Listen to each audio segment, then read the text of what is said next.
Hello and oh god, I forgot how loud that was. Hello and welcome to David Cage's, probably the best game David Cage has ever been made, in my honest opinion. And it's all been downhill since. Fahrenheit.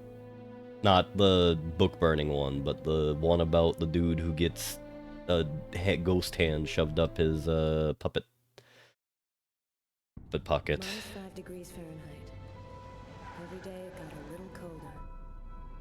The whole city seemed to be numbed by the snow and ice. But nobody was worried about it yet. Alright, so last time we quite literally were attacked by angels and demons from... Go take a look inside, Tyler. I'm gonna talk to Garrett and see if he found anything. Cool with me. I can't even think out here in this damn cold. the spectral realm. Because we were attacked while we were asleep. Our brother also is indicating themselves to be more and more of a cuck priest. Where, rather than... I was waiting for you, Carla. So, what happened here? The guy who runs the Lavomatic found the bodies around 5 o'clock this morning when he came to open up. When he tried to get in, it seemed like the door was blocked from the inside. He saw the 2 bodies through a window and called the cops. What do we know about the victims? The man was called Jose Lopez. He works here and was supposed to close up last night. The woman's name was Anita Martinez. She did her laundry here on a regular basis. Were there any witnesses? No eyewitnesses. We checked around the neighborhood, but didn't turn up anything. This guy got lucky. He commits a double murder in front of a window, and nobody sees a thing. Thanks, Garrett.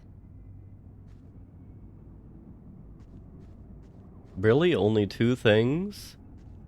Alright, and, like, rather than do anything like a priest would, he just complains about his brother. Oh my god. A knife stuck in his eye. Death would have been instantaneous. Bizarre. Would it? I'm not sure what legally constitutes a instantaneous death in the business. Cause, like... You know, a giant laser fired at your head that blows up your brain. Damn, that's gotta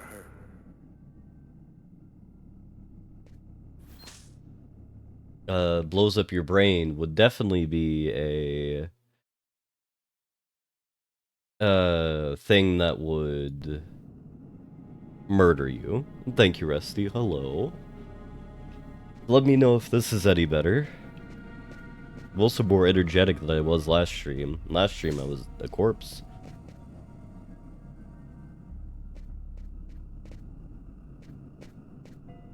Yeah, I was talking to Carla. Okay.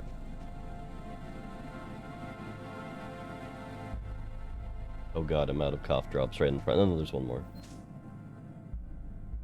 Alright. So... we know if you have, like, metal going into your brain, it will change your personality, but it won't instantly kill you. Because, like, there's an example of a guy who was working on railroad pipe laying during the 1800s, and there was a bit of an explosion that occurred that knocked it straight into his head, and he survived. Bizarre. Why is there blood here?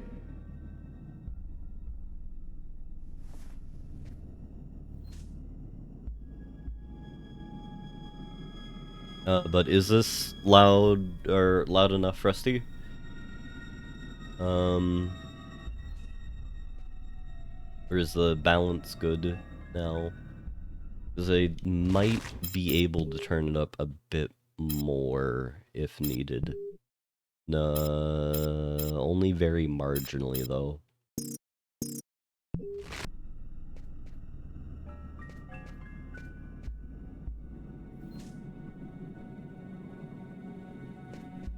Okay.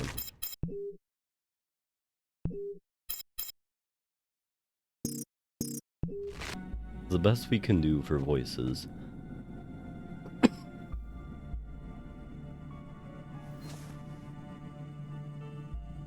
The knife has the same handle as these other tools. It must have come from this toolbox.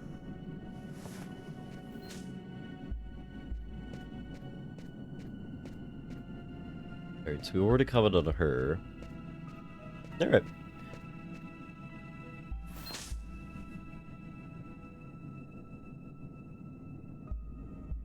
Did you notice this blood over here? Yeah, I saw that. What do you think it means? That the murderer was bleeding before he stabbed his victim. Just like in the toilets of the restaurant.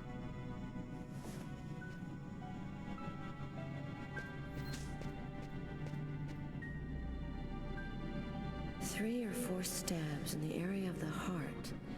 Exactly like the victim in the restaurant.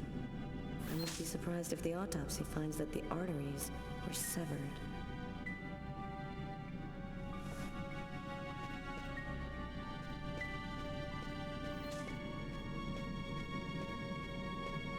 Alright, so Carla has seen everything she can.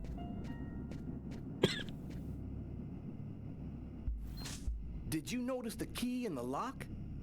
Yeah, I saw that. There's no other way into this place. How did the killer get out? Doesn't make any sense. I mean, that would imply the killer is one of the people in here.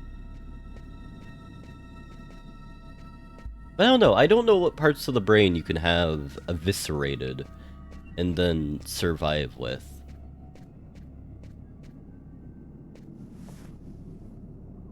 Poor girl, she was stabbed from the front. She found out who her killer was at the very last moment.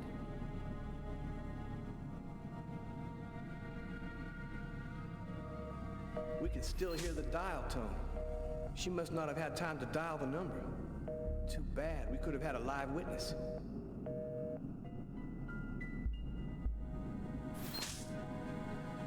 It's not cut out one half of the brain, Rusty. It is to separate the connection between the brains. So rather than acting as one united whole, you have your left lobe and your right lobe acting independently. I believe that is one of the treatments we have for epilepsy. Oh. And there are some curious things that occur physiologically as a result.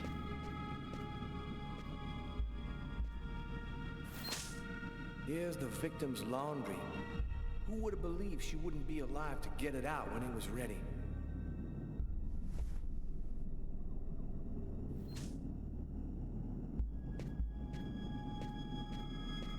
Come on, let's go. Carla, I can't even keep my eyes open anymore. I want to take another look around. Alright, Carla, what the hell you want to look at?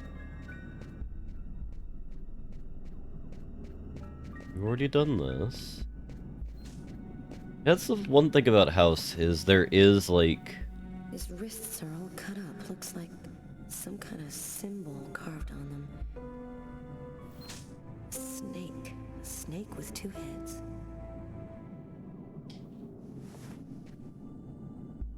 There is, like, actual medical things that occur on, like, doctor shows and stuff. But most of the time, it's just, like, a silliness. But it's hard to tell what's what. Unless they've actually gone fully beyond the pale of, like, hey, this mouse has herpes, so we have to give... Hi, I'm Dr. House. Wait, no, what's Dr...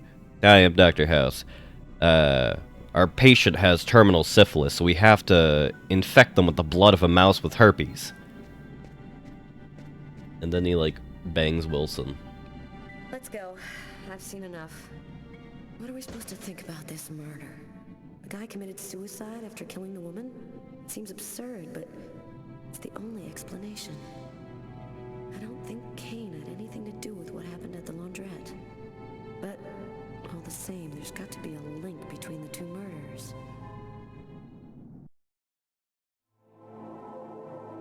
Who the hell is Tiffany?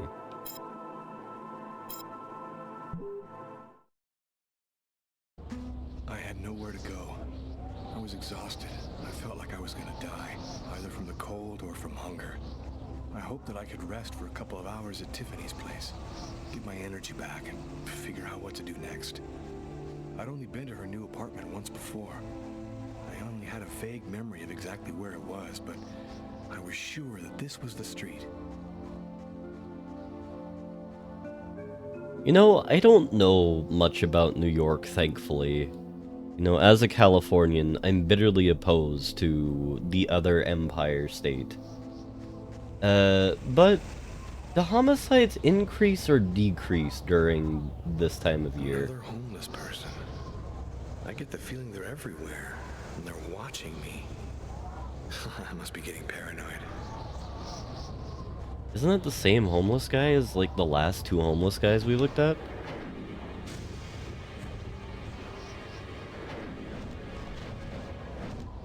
The police.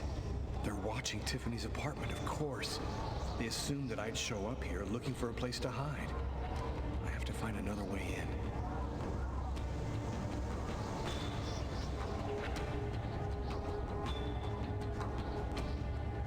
That is true.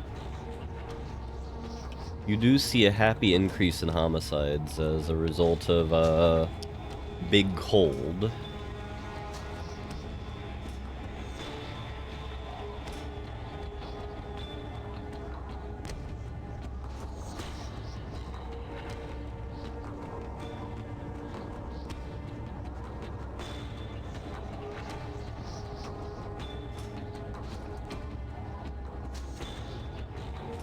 But I will say it is curious, like, what inspires David Cage to have, like, his placements as he does.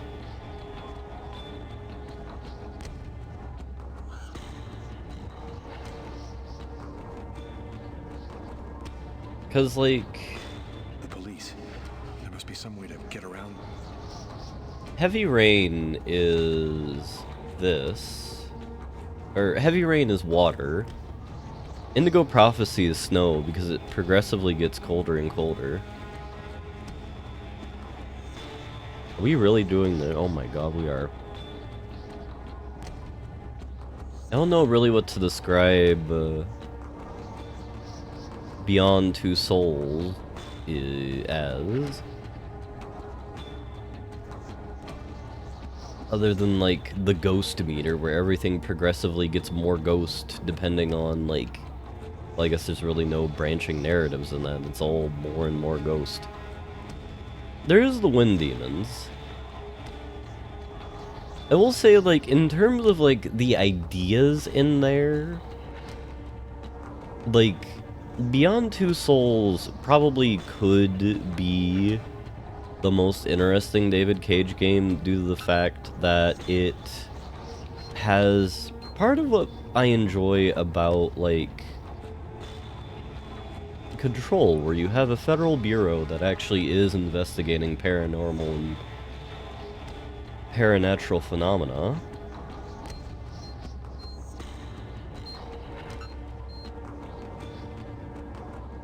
But, you know, while Control fully delves into the kind of sauce, David Cage just makes, like,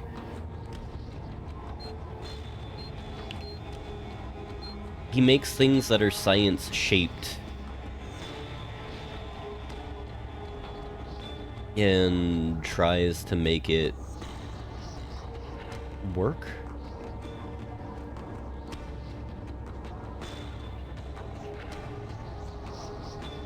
This is also so much more obvious than hopping the fence.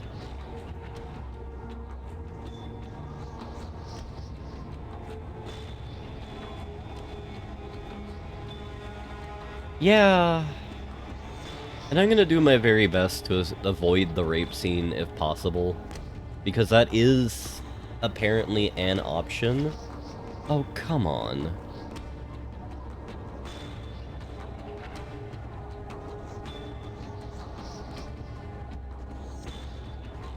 That is an option.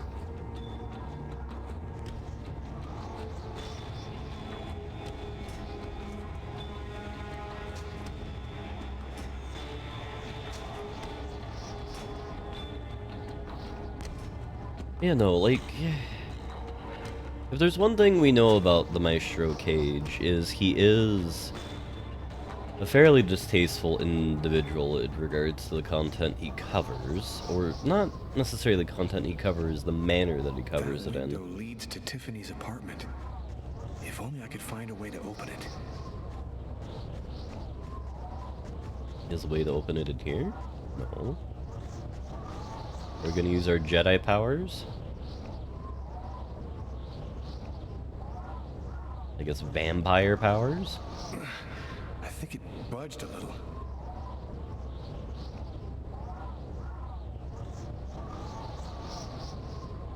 Yeah. It's open a few inches.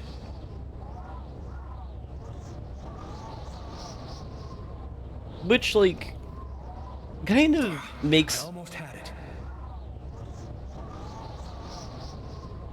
I was actually... I was playing Fallout 4 today, and I realized how kind of offensive the railroad I wasn't is. too proud about breaking into Tiffany's apartment like a common criminal, but I had no choice. I hadn't eaten in almost a day. I was starting to feel weak and tired. Like, if we're going to, like, judge this from an actual kind of, like, quality of commentary thing, how offensive the railroad is, and the, like, whole meta commentary in, like,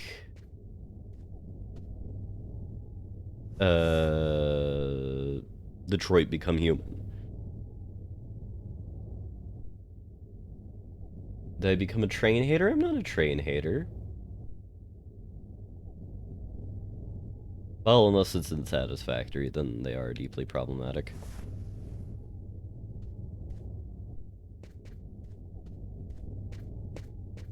What's her objective here? I'm assuming that we need to go in and, like, grab a sandwich. So go raid her fridge.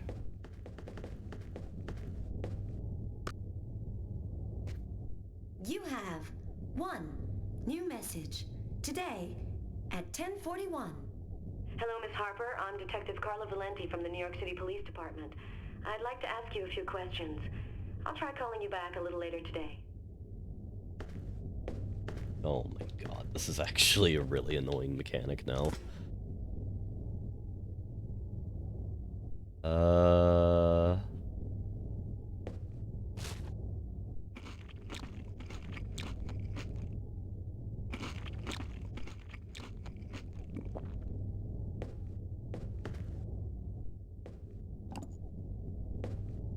We're just drinking milk straight from the thing.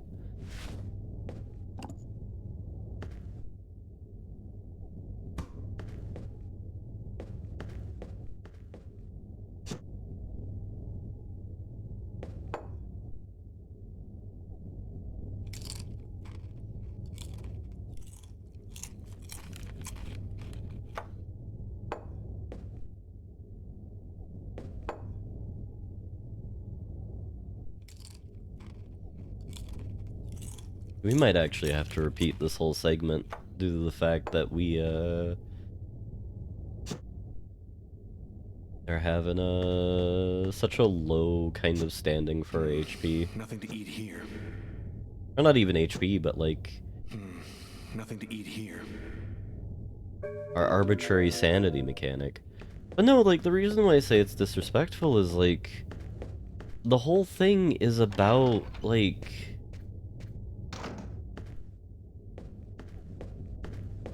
a very...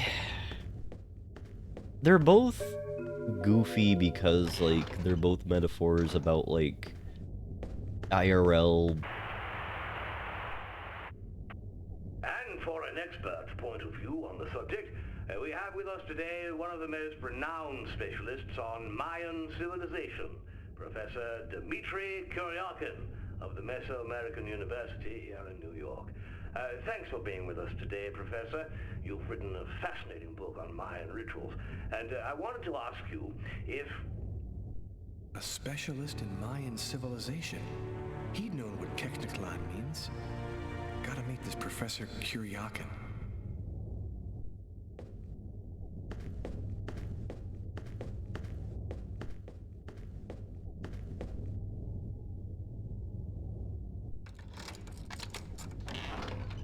Oh god.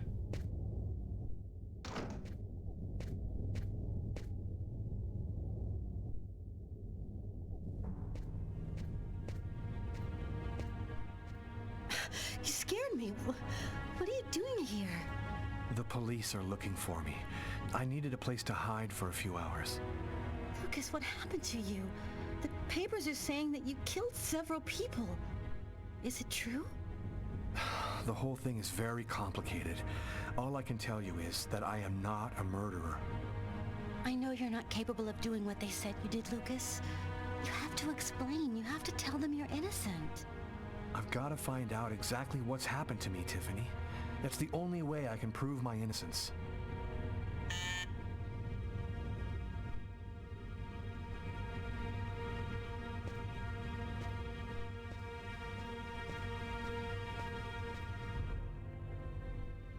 Lucas, it's the police. What are we gonna do? Look, I'm sure they just want to ask you a few questions. Just stay calm, Tiffany, and answer their questions. I'll hide in the apartment. Everything will be fine. You'll see. Miss Harper? Miss Harper, No, are you no. home? Yes, just a second. Let me go into the other room where it told me it wanted me to go. There we go.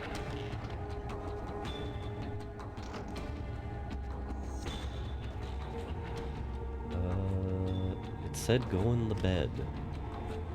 There we go.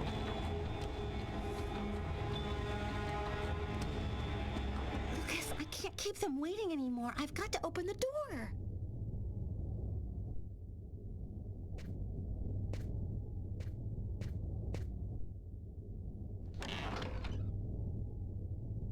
Miss Harper? Yes? I'm Detective Tyler Miles, NYPD. I'm working on the Lucas Kane case. I think that you two were romantically involved, isn't that right? We're involved, yes. But we separated. We broke up about a month ago. Have you heard from Mr. Kane recently? Has he tried to contact you? I went by his apartment day before yesterday to pick up the last of my things. We hardly spoke. I haven't heard from him since. Do you mind if I look around your apartment? Well, it's just that... Hey, I'll only be a minute. Go ahead.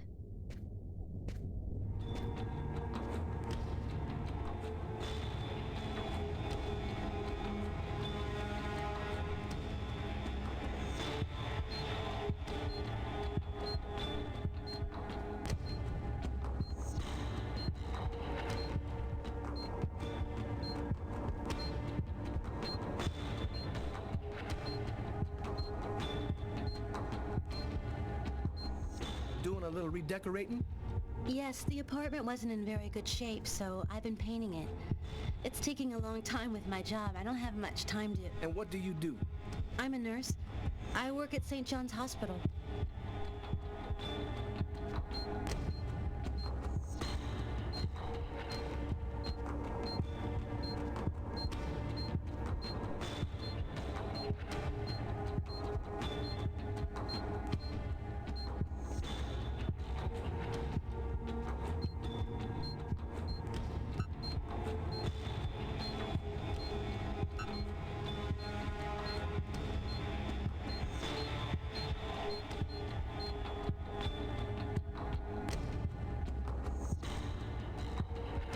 Don't move or I shoot!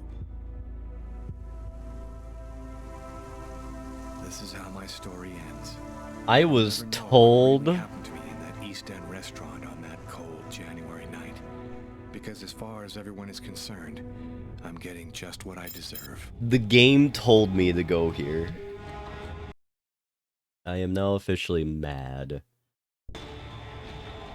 Alright. Miss Harper?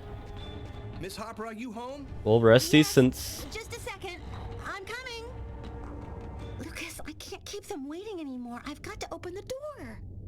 this is a David Cage game that doesn't believe in consequences even more than a regular David Cage game, let's see what's behind door number 2. Miss Harper? Yes? I'm Detective Tyler Miles, NYPD. I'm working on the Lucas Kane case. I think that you two were romantically involved, isn't that right? We're involved, yes.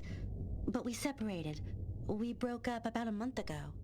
Have you heard from Mr. Kane recently? Has he tried to contact you? I went by his apartment day before yesterday to pick up the last of my things. We hardly spoke. I haven't heard from him since.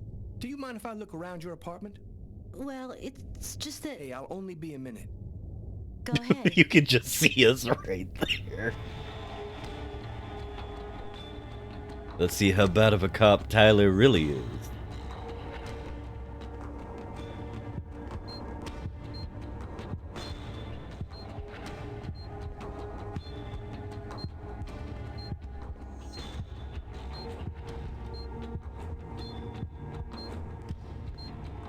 Hello, Volcron.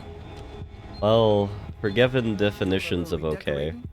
Yes, the apartment wasn't in very good shape, so I've been painting it. It's taking a long time with my job. I don't have much time to... And what do you do? I'm a nurse. I work at St. John's Hospital.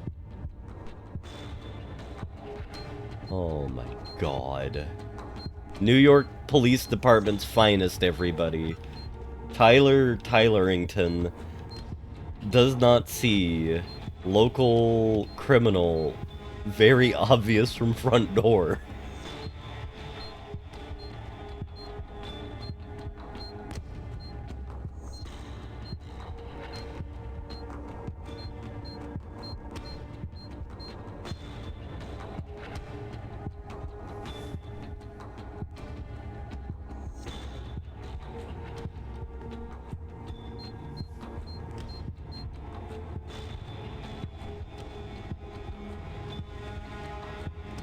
Thank you for your cooperation, miss.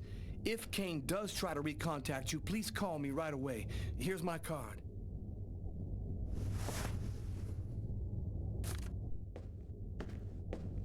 Be careful, miss. Kane's a very dangerous man. Critical success on perception is all I can say like that. Hello. Hellowick.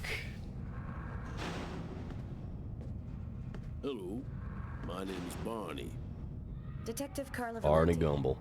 You've come to see Janus, isn't that right? He's down the second corridor on the right. You finished? Oh, another power outage. That's the sixth time today. Not surprising, though, with this cold weather. Good thing the hospital's got its own backup generator. Remember, Janus's cell is down the second corridor on the right. One of my colleagues is waiting to open the cell for you. I'll be watching you. Don't worry, you'll be fine. Thank you, Barney.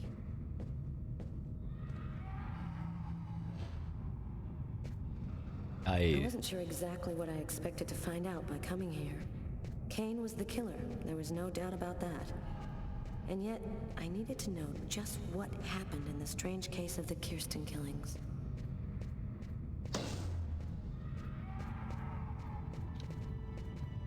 I wasn't paying attention to this guy at all. Where do we gotta go? Oh, apparently not there. Alright, I heard the word right. I'm guessing here. I was right. Okay. So, like... Hello, detective. I'll wait for you here. Perfect, thanks. What do you mean detectives? It's singular detective. Oh god, we're meeting that one guy from Silence of the Lambs. Hugo Boss? No, that's the actual bad guy.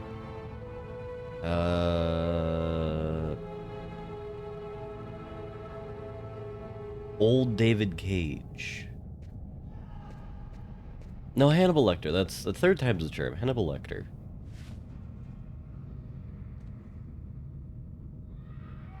Hello, I'm Detective Carla Valenti of the New York Police Department. I'd like to ask you a few questions, if it's all right with you, of course. I read in your file that you often had, visions of some sort. Would you like to talk to me about them? Why have you gone to the trouble of coming to see me, Detective Valenti? I'm mad, you know. What I have to say is meaningless. Isn't that right? Maybe it'll make sense to me. Please, Anton, tell me everything that you know. A man and a woman in a laundromat. She's who's a little overweight, Hispanic looking. Him, he has a knife planted in his eye. How do you know that? I was there. I can see through his eyes. Every one of the murders. I'm there. Who is the murderer? Nobody knows. Nobody sees him. He leaves no trace in people's memories. But I know. I know he exists. He's among us, invisible. He's everywhere. And you, Anton, why did you kill that man? I didn't kill anyone. I was just his instrument. I hear his voice in my head, and I see the blood. Always, always. It has to stop. There have been other identical murders, haven't there? The killings won't stop until they've found the little girl. Why? Why are they killing? Oh, the world's not what you think it is. The Orange Clan are secretly running everything. They're watching us, listening to us all of the time. They record what you say. They know what you're doing each second of the day. They're everywhere. How is this connected to the murders? They want ultimate power. They want the answer to the question of life. They want to be eternal. I have to go now, Anton. Thank you for your help. It's already too late. We're all gonna die from the cold. It'll be the dawn of a new race. The end of humanity. The end of humanity. If I had the temerity to do accents right now... All right, I'll walk you to the... Damn it! This time it looks serious. It looks to me like our backup electrical generator hasn't kicked in. It'll come on. Sometimes it takes a minute. We'll wait here in the meantime. What was that noise? Oh shit. The cell doors. All of the cell doors have been opened. The electrical outage must have screwed up the autolock system. What? You mean the patients are free to leave their cells and nothing... Wait, don't move. I'm sorry, but... Seeing this happen reminds me that... truly, in such manners, we need to get a call from a professional.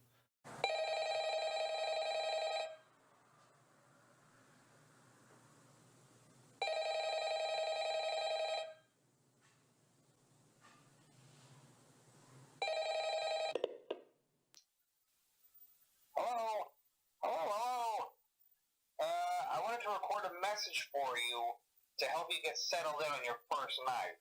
I actually worked in that office before you. I'm finishing up my last week now, as a matter of fact, so... Unfortunately, we do not have such... Actually, I wouldn't do... unfortunately, we do not have such professionals available to us now. We only have David Cage. And we only have me. Don't make any noise. We don't want them to locate us here. Just keep cool, and we'll wait for the lights to come on. Relax. Stay close to me. The aide. They got him. I have to move from here, or they'll find me too. If I don't breathe more calmly, I'm gonna faint. And then they get me for sure. Oh God, hurry. Find a way out of here. I agree with you, Vokron. I hear one coming. He's getting so close. Breathe, Scarlet. Don't move. Hold your breath. I agree with you, Vokron. I can keep moving. In regards to that whole scene being a very interesting kind of, exploration in the passivity of the NYPD. He's going for it. I can keep moving. being relatively ineffectual in their jobs. But you know what? They somehow caught their guy.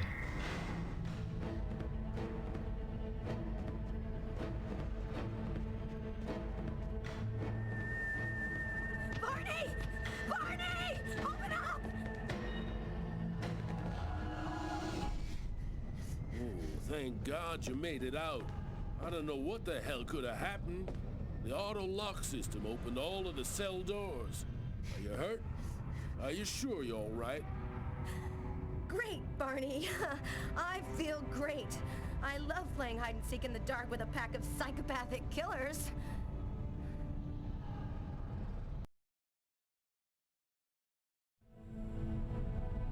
Yeah, I have no idea why. I guess David Cage invented the concept of This man I'd barely seen on TV was my last hope. I didn't know what connection there could be between the Mayans and what had happened to me. But at that point, I was ready to accept any explanation that could make sense out of the nightmare that my life had become. the idea of power goes out, so therefore doors open. Hello, I'm a journalist, and I have an appointment with Professor Kuryakin. The professor's waiting for you.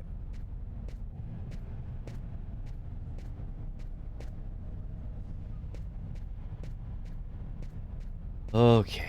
I don't know how we got to Mayans, though. That is... This feels like a bit of a stretch at this point. Facade of Sacrificial Temple. Origin, Yucatan. Yeah, I can't think of a single instance where... let's say I'm a person who...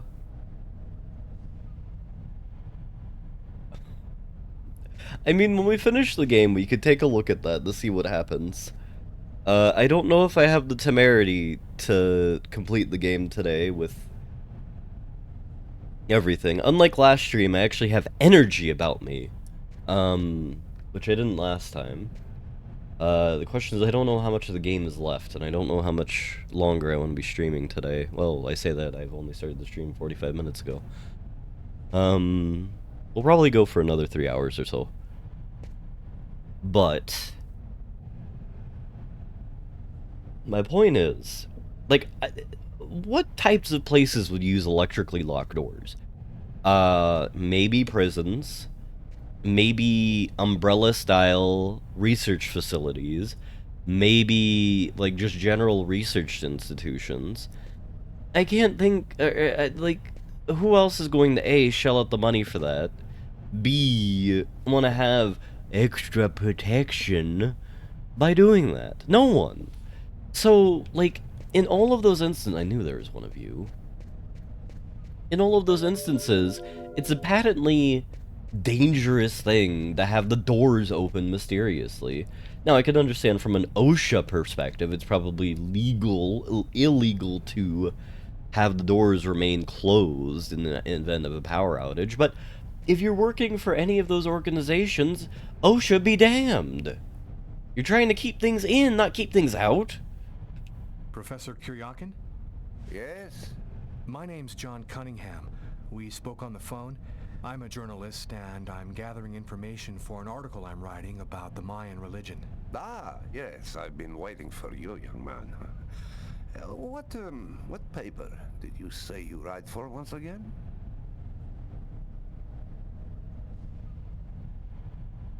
In fact, I'm a freelance journalist. I write articles and sell them to whoever wants to publish them. It's curious, but your face seems familiar to me. Have we met somewhere before? Yeah, I get that a lot. I guess I must have one of those boring faces everybody sees everywhere. Well then, let's have a go at it. Where would you like to start? The Wall Can you Street tell me anything Journal. about Kueknitlan? Of course. Come, I'll introduce you.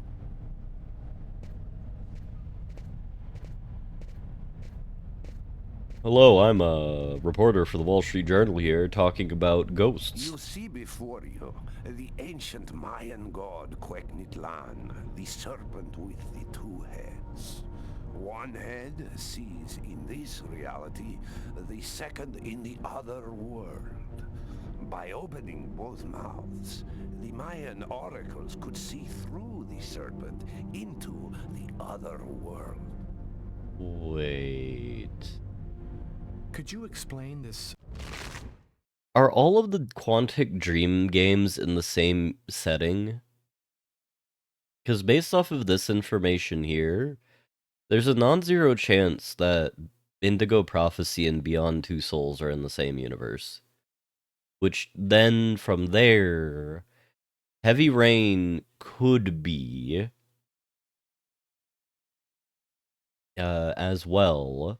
The only one who's in question is Detroit Become Human. Other world? Or the world beyond our own, the kingdom of the gods and the dead. The Mayans believed that human sacrifices allowed them to hear the voices of the deceased and see into the future. Tell me, how did the sacrificial ceremony work? Come, I'll show you.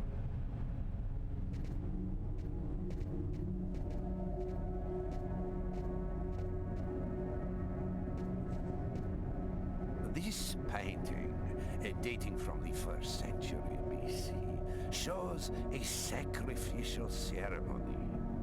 The victim's agony must have lasted quite some time. The priority being to keep the mouths open as long as possible. The victim was stabbed 3 times, each wound cutting a pulmonary artery leading to the heart. The Oracle is not the one stabbing the victim? Oh, the Oracle must never soil himself with the blood of another. That is why he chooses a sort of proxy, another person in the crowd, totally at random. This person becomes the executor. The Oracle takes complete control of the executor, manipulating him from a distance. What happened to the executor after the sacrifice? He went mad and committed suicide after accomplishing his part of the ritual. A Mayan sacrifice. That's what it was. You aren't a journalist, are you? Who are you? My name is Lucas Kane. The police are looking for me about a murder that I did not commit, but I was the executor. You're a murderer? I'm innocent. I stabbed someone I'd never seen before 3 times, cutting his arteries, just like you described. Do you mean to say that there is a Mayan oracle still living today? But that's completely impossible. Have you ever seen this symbol before? Oh, it's the symbol of Quegnitlan. The executors cut this into their own forearms before accomplishing the sacrifice. So, it is true. My God, the Codex was right. The Codex? What are you talking about, Professor? You can't stay here. Your picture is in the paper that the security guard is reading. He's sure to recognize you. Come, let's leave here, and I'll tell you all about it. Wait, did he leave through the exit?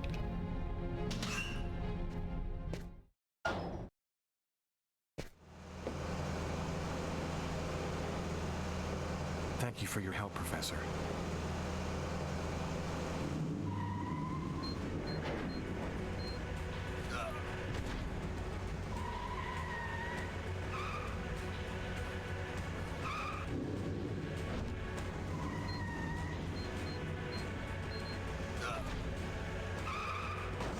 Is the car possessed by the Oracle now?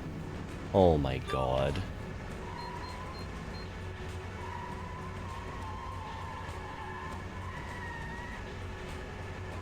What is even going on?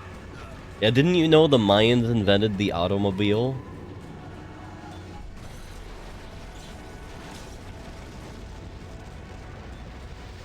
They did the thing that Jake did in the game he just played, Executor, Executioner. They, I should say, use the bodies that they sacrificed to create an early form of crude oil to be able to power their combustion engines that were gifted to them by their eldritch gods to travel around and conquer and get more slave sacrifices. Professor! The Codex speaks of the coming of a child, a prophet, the answer to all of life's questions. The Oracle kills to find the child.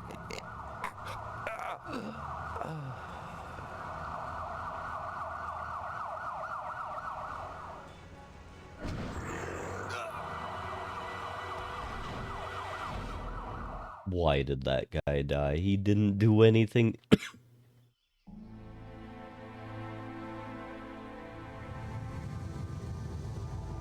He...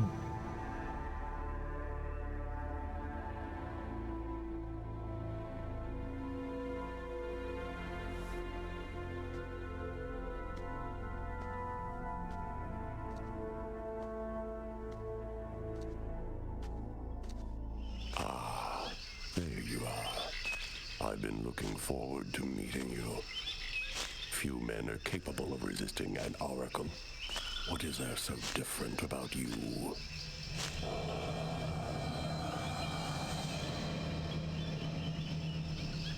The chroma.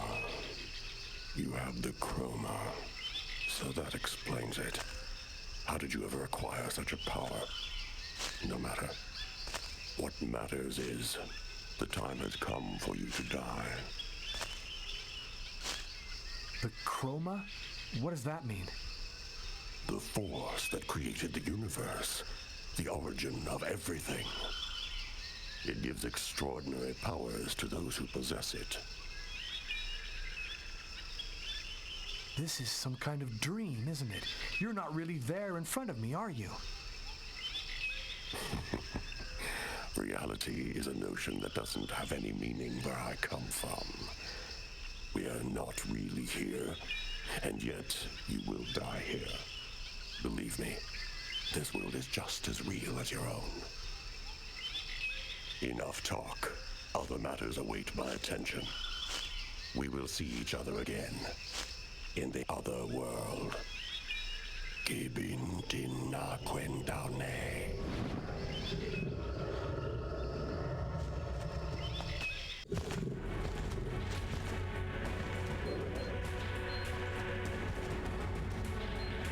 I don't know what David Cage is going with anymore.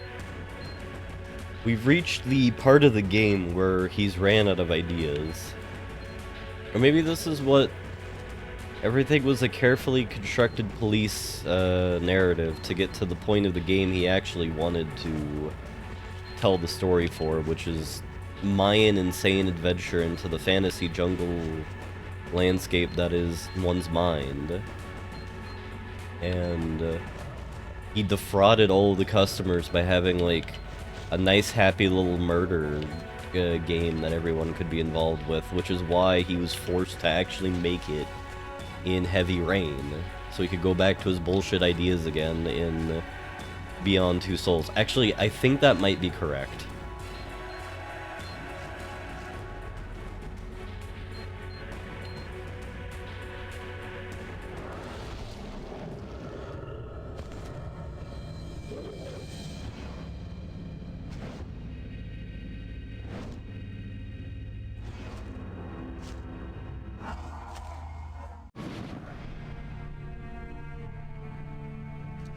Agatha, but how...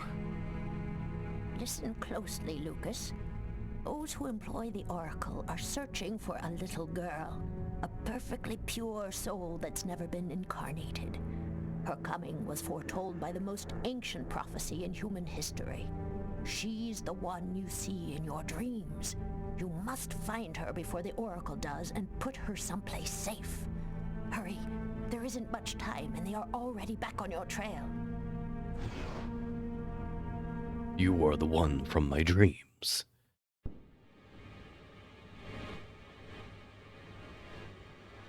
Do we dye our hair? I must inform you that we are unhappy. Very unhappy. He has escaped you again. First in the museum lot. A big mistake, the museum lot. And then in the wave. What's worse, you showed yourself openly to him. And all for nothing. It's just... I was unaware of certain factors, my lords. Which factors? He possesses the chroma. That's impossible. Idiocy. How could he possess the chroma? I know not, but it is a certainty that he does. This is how he resisted my psychic attacks and successfully evaded the police. This could force us to change our plans. This is serious. Very serious. That is not all. Someone has intervened. What do you mean? While you were with him in the wave? Yes, my lord. Someone brushed aside all of my attacks on Kane and protected him. It was not one of ours. Certainly not. No. I think it was something else.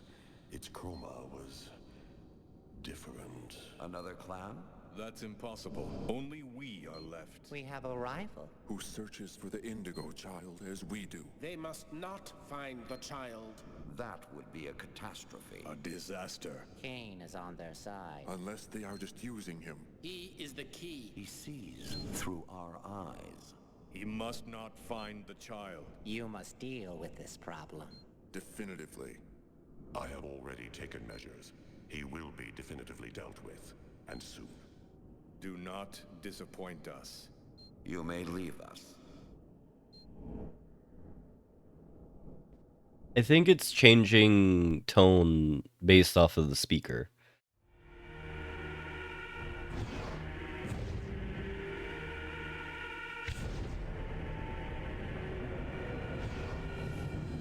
The Oracle is in Marcus's church. There's not a moment to lose. I've got to warn him or he's dead. We should wait, Carla. Backup will be here any minute now. No way. This time I'm gonna get him. That desk guy swore to us that he was in his room, and he's not gonna get away. I hope that guy didn't screw up when he said he recognized Kane's photo from the papers. He looked so blind he wouldn't recognize his own mother in a phone booth. We'll find the answer in room 369. Wait, we can change to the detective?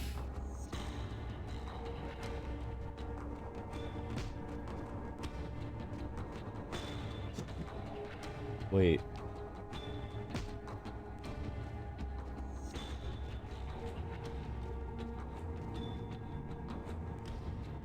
Hello, Kraylin.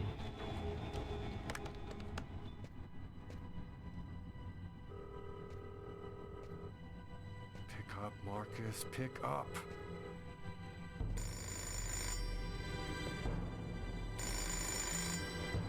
Hello, my son. I'll be with you in just a minute. I just need to answer the telephone.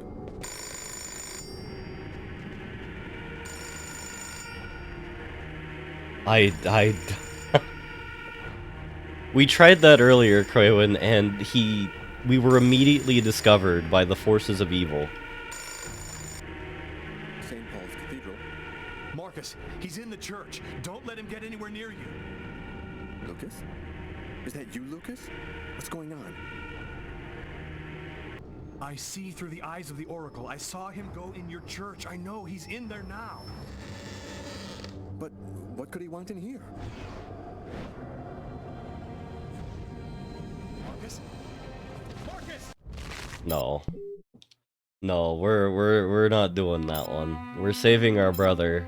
If there is a way to save our goddamn brother, we're doing it. David Cage be damned.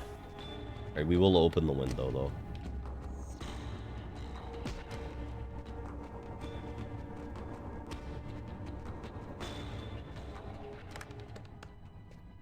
All right, so I'll do a brief explainer. Now, Kraylin, you see, it's actually the Mayans. Now, this isn't me doing like a beaver lore or me running my mouth. This is the actual goddamn plot of the game as so far.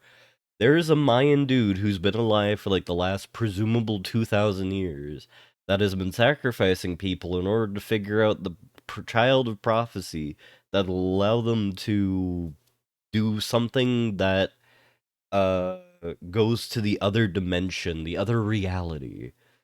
And to do that, they sacrifice people in which the way we committed our crime. And like, it is full mask off at this point, where now we're fighting against said Oracle, who is like attempting to murder our brother for reasons unknown. Pick up, Marcus, pick up.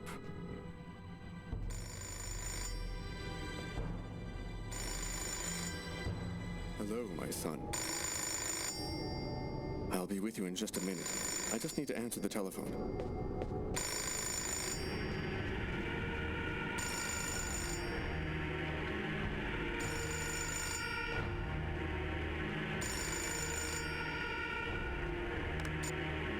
St. Paul's Cathedral.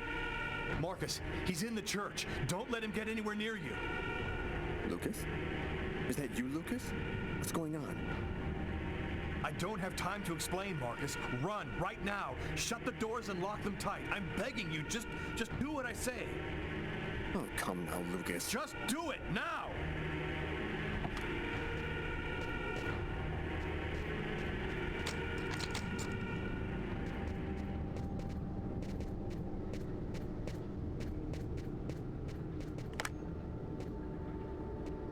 All right, I'm locked in. Now, can you explain what's going on? Call the police, and don't come out until they get there. Lucas? 369. Here it is. Or 366.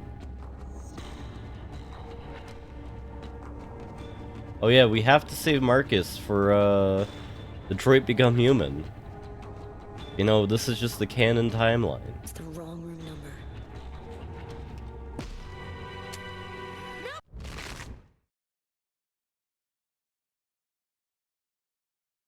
Ah,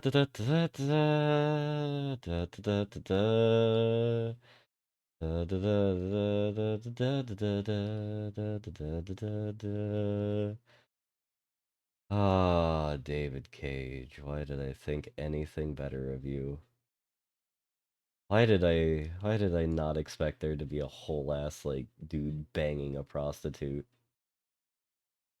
Alright,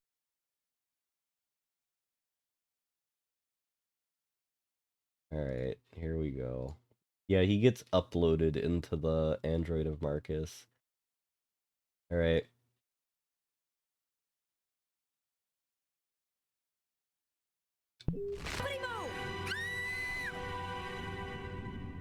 Either he's gone through some changes since the photo, or this is not him. Shit! What the hell happened? Calm down, girl. I think there's been a slight misunderstanding. That's probably 366. Tyler, it was the wrong room. Huh? Alright, there we go. Yeah. I don't think David Cage has any connections with the porn industry because they probably find him too odious. There must be another room 369 down the hall somewhere. I don't know, maybe it's the one next to 368?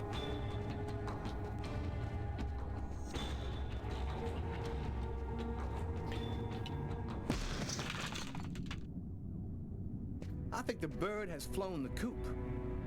I'm gonna find him, Tyler. I promise you. Come on, let's go.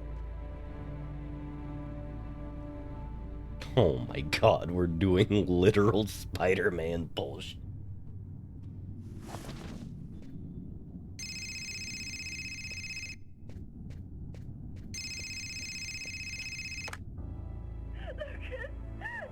You have to come over right now. They'll kill me if you don't come. I'm at the older newsman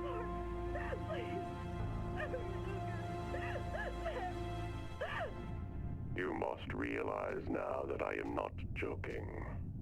So please, don't delay. Yeah, this game really packs it in and packs it on.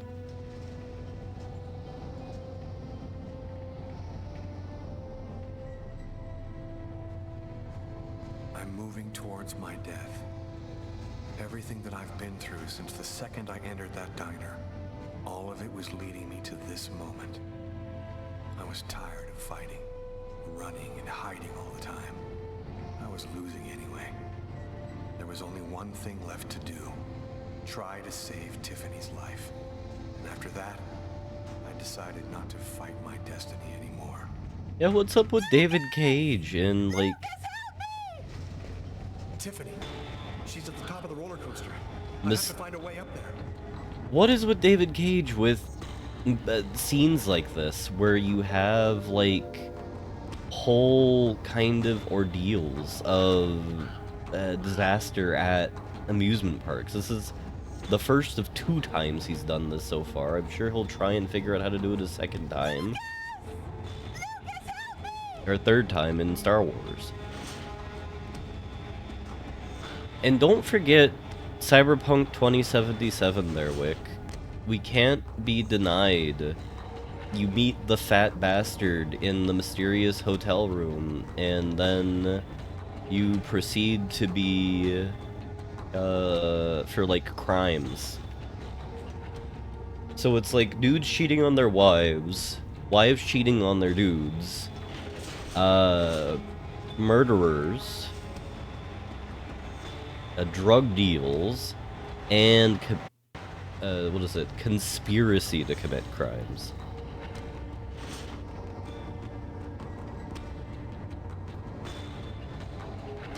Go away, Lucas! It's a trap! They're gonna kill you! You just asked me to save you, lady.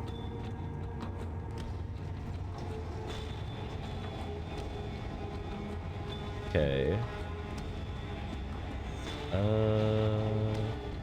I do want to see what happens if we die here.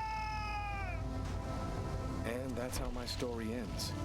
Officially, they called it a suicide. I'd never find out the truth about what really happened to me in that restaurant. Okay.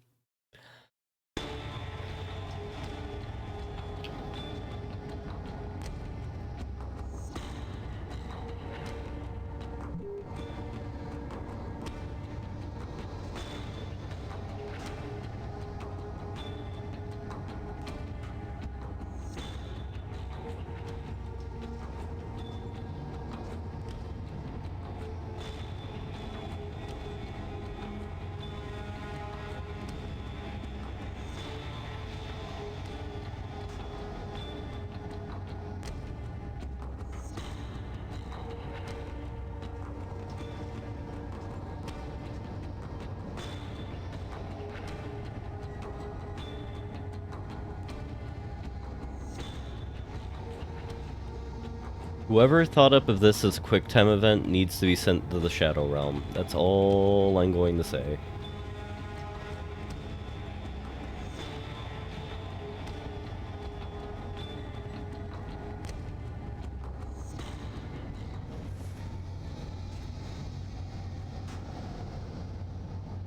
Enjoy your ride to the other world.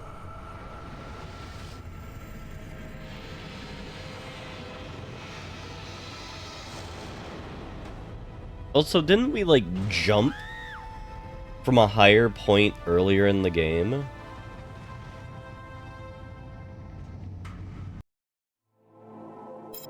Alright, let's be the bad guy. He is dead, my lords. Good. Very good. Now you must find the Indigo child as soon as possible. There isn't much time. The visions are becoming clearer and clearer. I've nearly got her position localized. Move quickly. Time is short. The child must not escape us. The prophecy must be fulfilled. You may leave us.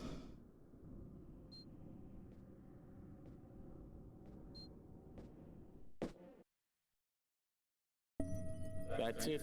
It's over. Now there's nothing to do but wait, though it shouldn't be long. Perfect. All has gone according to plan.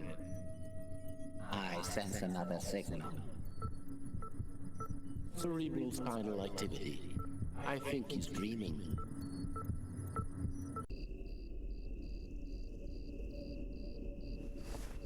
Oh god, that's a whole ass cross next to the bed. Uh-huh, my cross is bigger than yours. Alright. We will not wake up a brooder quite yet. So I guess we'd have to. Yeah, we gotta have the whole rainbow Marcus, it's time. going on here. Hurry up, we don't have much time. Are you sure you want to go, Lucas? It could be dangerous. We have to go in there ready for anything, Marcus, right? Maybe there'll be an alien spaceship inside, or the tomb of an ancient king, and all of his treasure. Or a giant frozen dinosaur? And what if it's a secret weapon to take over the world? Come on, let's hurry. The hangar's gonna be well guarded. We better get going if we don't want Mom and Dad to catch us. America would never build a secret weapon to take over the world. Perish the thought. Catholic school lied to you, Resty. Wait, is an indigo child a real thing? Wait, can we go under?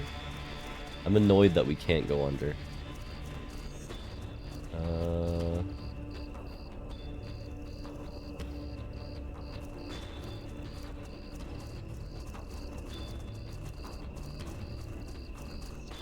Don't move or I'll shoot.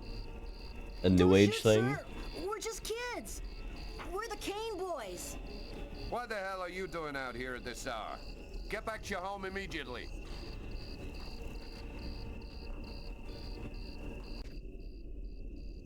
You're crazy, Lucas. We're lucky that he let us go. But if he catches us again, they're gonna beat our butts. You do what you want, Marcus. I'm going back. They're not gonna beat you, they're just gonna shove you into like an MP chamber.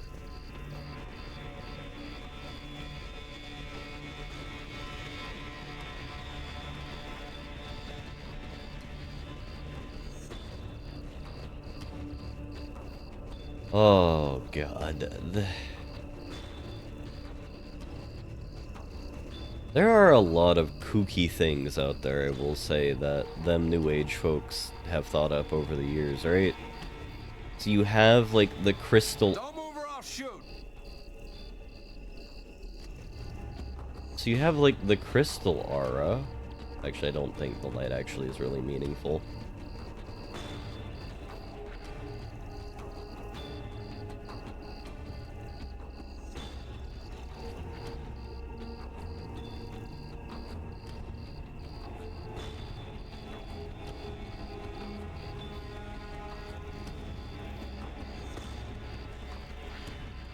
Metal Gear indeed.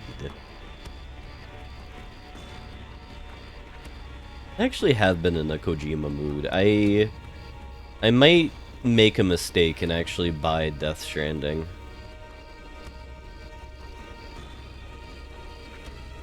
What are we supposed to do here?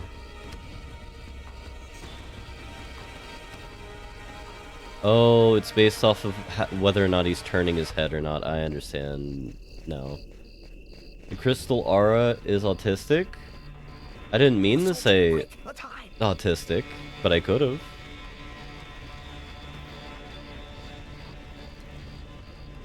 I meant to say, like the crystal era is goofy.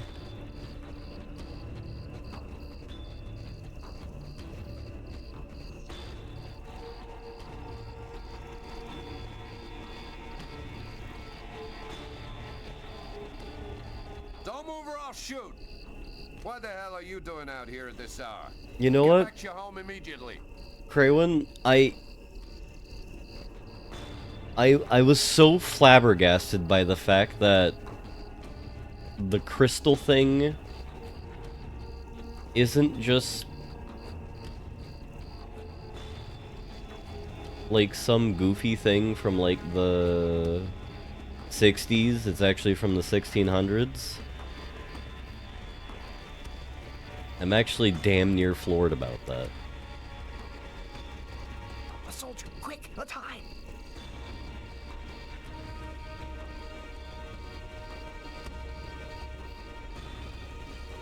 Oh, okay.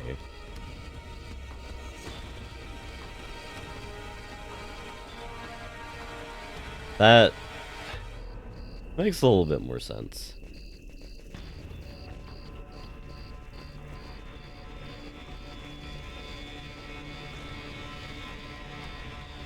We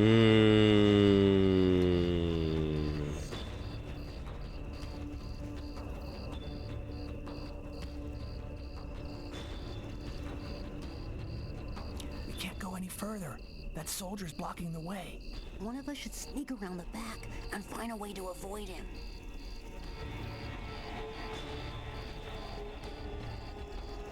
I mean, that feels like a Robert Pattinson thing, Craywin, where you have, or not, Craywin, Wick, where you have, like, a whole, Don't move or I'll shoot!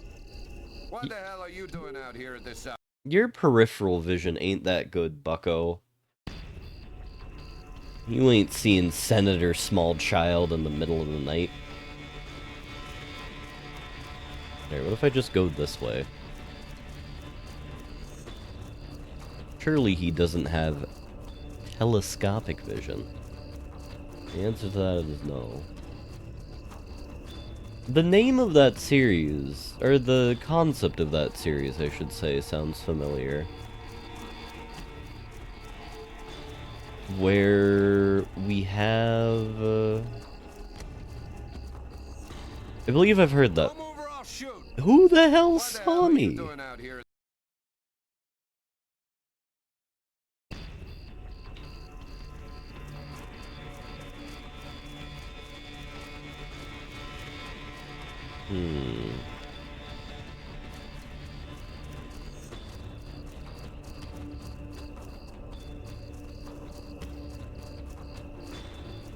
Don't move or I'll shoot!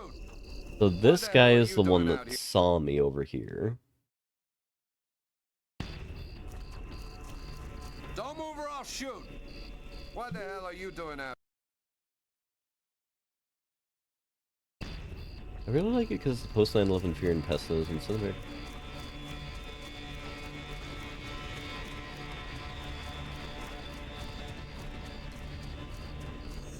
I would love to sacrifice other small child, but I don't know if blood sacrifices are legal.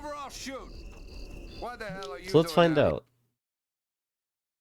Yeah, that's something that really bothers me about modern literature contemporaneously, is like there's a lot of pessimism. It's part of the reason why I generally like Victorian stuff. Don't move or I'll shoot! What the hell are you doing out here? At least like contemporaneously, because it was an era I feel that was more ingrained with hope that the future will be better. I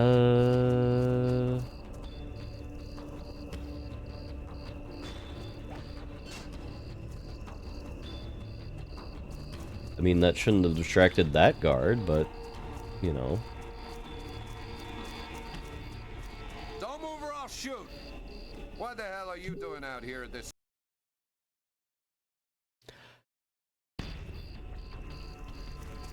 Who am I to criticize David Cage?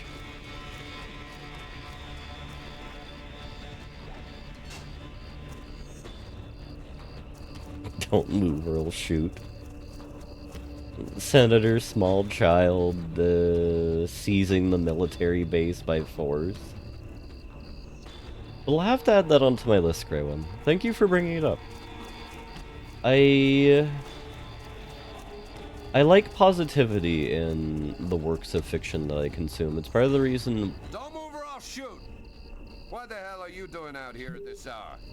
It's part of the reason why, my favorite sci-fi is First Contact by Ralt's Bloodthorn, which I will shill at every occasion. And why I'm really enjoying the Murrin novel. I don't even know if it's Murrum or not, but the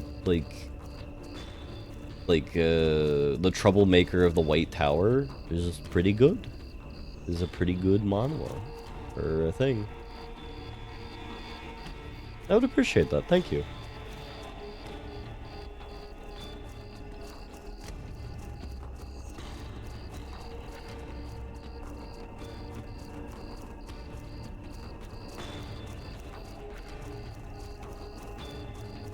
Better wait for Marcus before going on.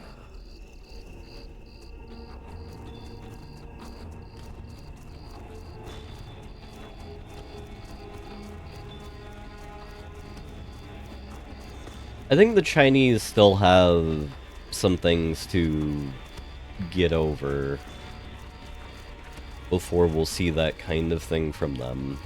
Now what? The only way to get to the hangar without being seen is to climb up the telephone pole and hang off of the cable. Impossible. That pole is right under the guard's nose. I know, but there's no other way. Listen, I'm gonna try to get him to look the other way. Meanwhile, you run and climb up the pole.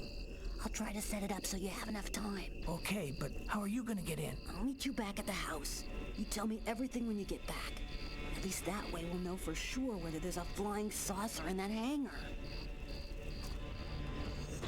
I think between the loss of the Cultural Revolution and the other ills that Mao brought about, in addition to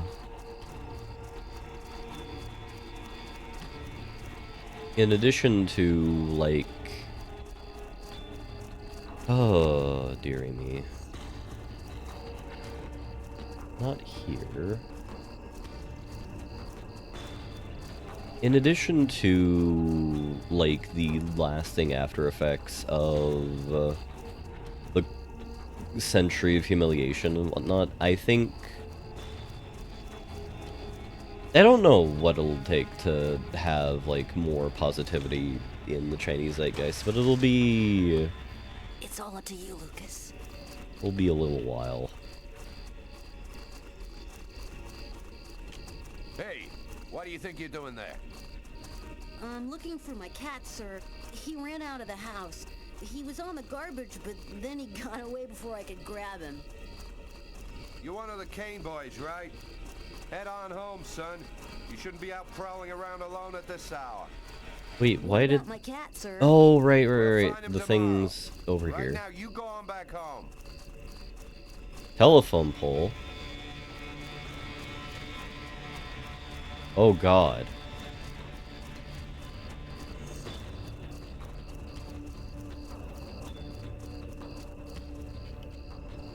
Sorry, I was so entranced by thinking about the Chinese being sad that I wasn't paying attention to the video game we were playing.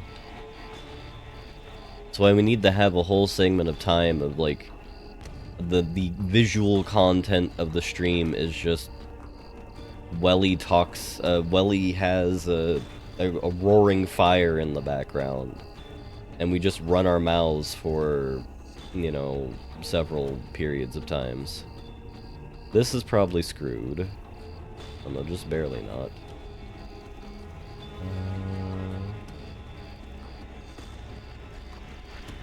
But thank you, Wick.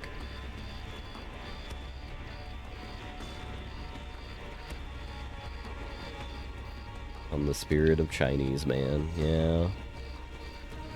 Cause, like, I don't know. Like, part of, like... I think part of, like, being... fighting for that better future, right, is getting everybody into a part where hope is a grim little infection upon our media, right? Because right now, like, we look at a... like, I was just watching Scandal. And I'm watching it now not because of it being good. It is so bad that it's delightfully bad. Now, for those of you unfamiliar with Scandal, I'm going to open up the seals of Wellington's kind of forbearance of like talking about contemporary politics, and say it's a show about you know, Olivia Pope, who is DC's greatest fixer in contemporary DC. Now, granted, there's all fake people with fake president who won fake 2012 election, and all that jazz. And oh boy, is that show so messy.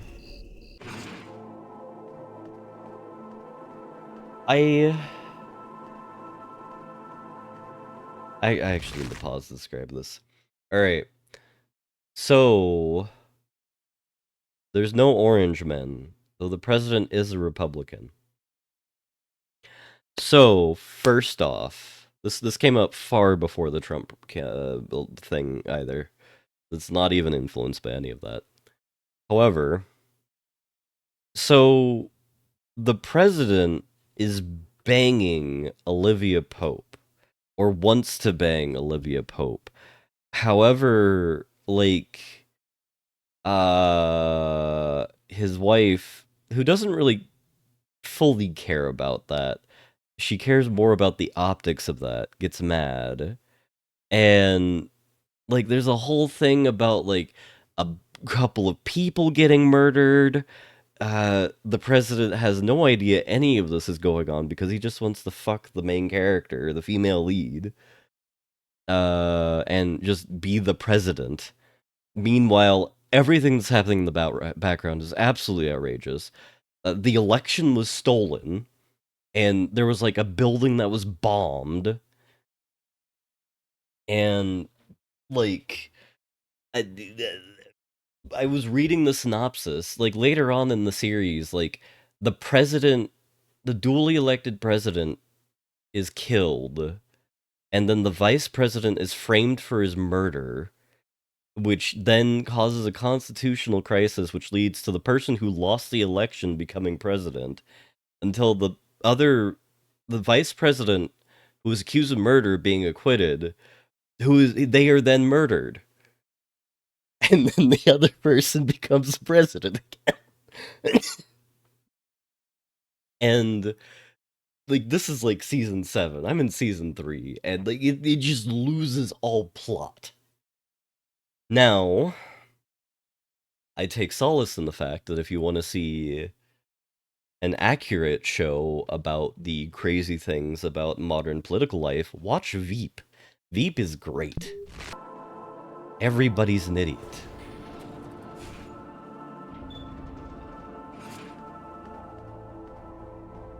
Also, where are the security protections here?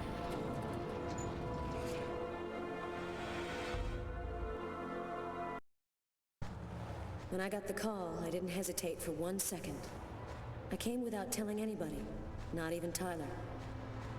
All I knew is that I was supposed to go to the grave of somebody who'd just been buried that morning. Tiffany Harper, Lucas Kane's ex-girlfriend.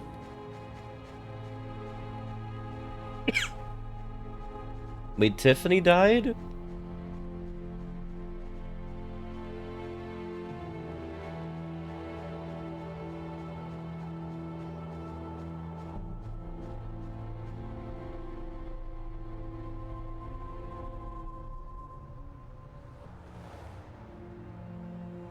She was a good person. She didn't have anything to do with all of this.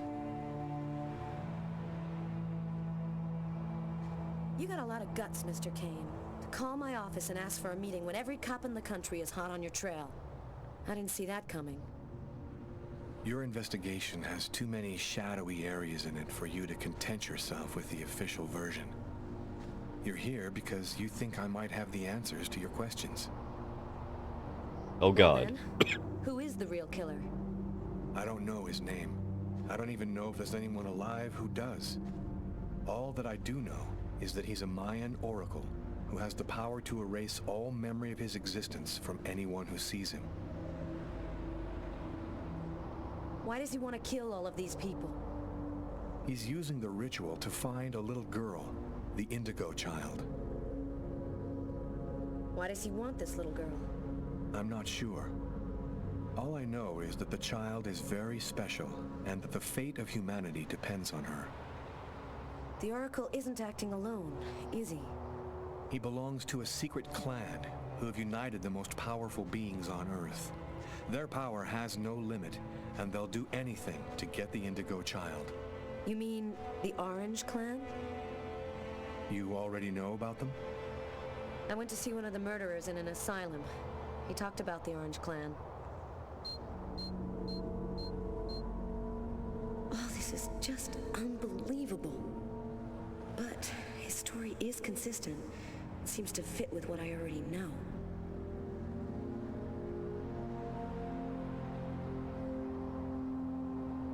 How did you learn all of this? I just know, that's all.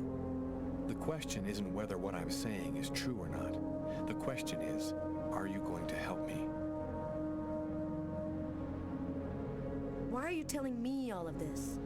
Because you're the only person who knows that what I'm saying is true. You're obviously the female lead. What can we do about it? Nobody's gonna believe all this. And if the Oracle really has all these powers, what can we do to stop him? Find the Indigo Child before he does, and hide her someplace safe. Do you know where she is? Not yet, but I'll find her. I see through the eyes of the Oracle during his visions. If he sees her, I'll see her. Oh, this is just insane. I cannot believe I'm actually sitting here talking about saving the world with a fugitive wanted by every police department in the country. At least they say the You're quiet free to part out choose loud. which side you're on. You can arrest me, or you can trust me and help me save the child. But you must decide quickly. I haven't got much time. What am I supposed to do? If he's lying, I'm aiding a murderer and he'll go to prison. But if he's telling the truth, I have to help him. So, either you're crazy or you're some kind of hero. Neither one nor the other. I was just in the wrong place at the wrong time.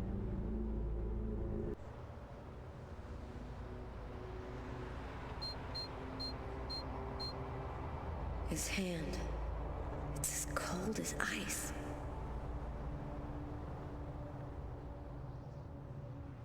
I guess they did have to kill Tiffany because Sandra, the Carla, is the female lead.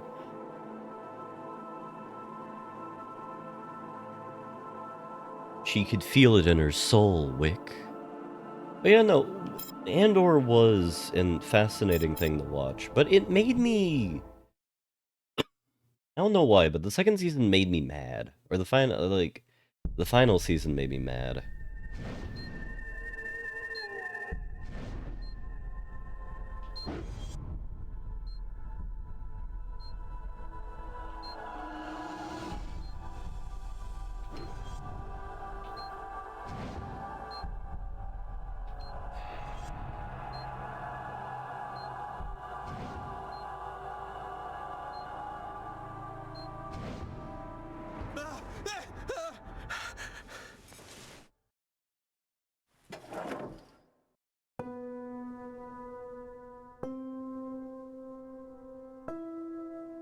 Are we wearing pantsu?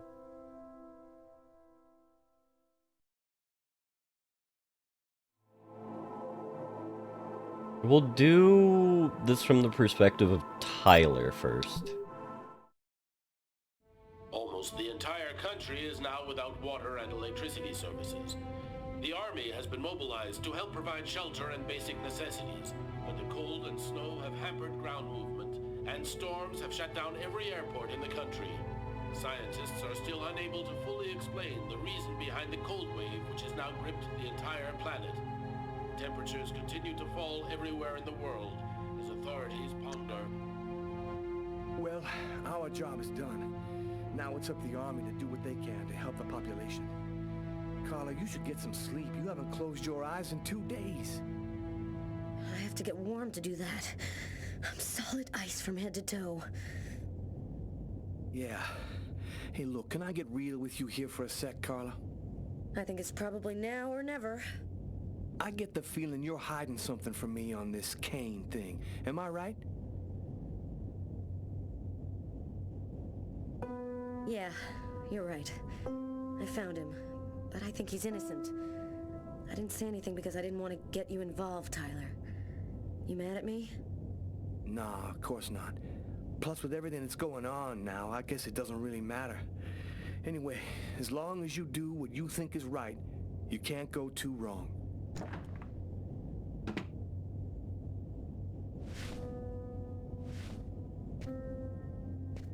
Who is this again? Aren't you dead? No, you're this guy's girlfriend.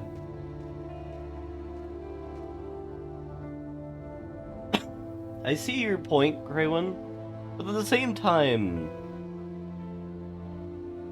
the story is therefore about the adventure, not the end of the adventure, because in most movies, we always know the ending. The ending is the hero wins. Therefore, like when you're watching most contemporary movies, unless it's a biopic, where they have, interestingly enough, more liberties, it'll be about someone winning. Now, the manner might be different. But yeah, no, this thing's lost it. I mean, the world's ending, Wick. It's like that whole... There's a whole series about this. Where... Hello, Blobber and friends. I hope you're all having a lovely day. And thank you for the raid. And I hope Reyes 2 is enjoyable. But you actually arrived just as I'm about to rant about something. Oh, God. Okay, the rant has to be paused as I get a cough drop. And for that, I'm going to turn you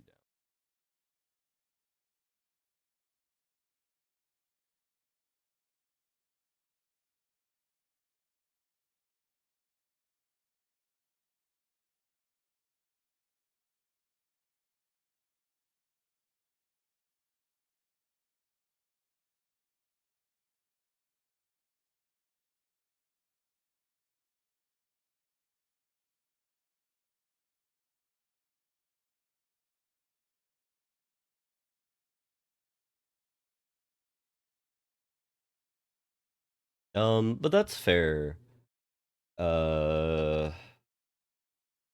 Craven. The whole thing about Star Wars is very heavily analyzed, and I think Andor would have been better. I think they could have improved upon the cat and mouse aspect.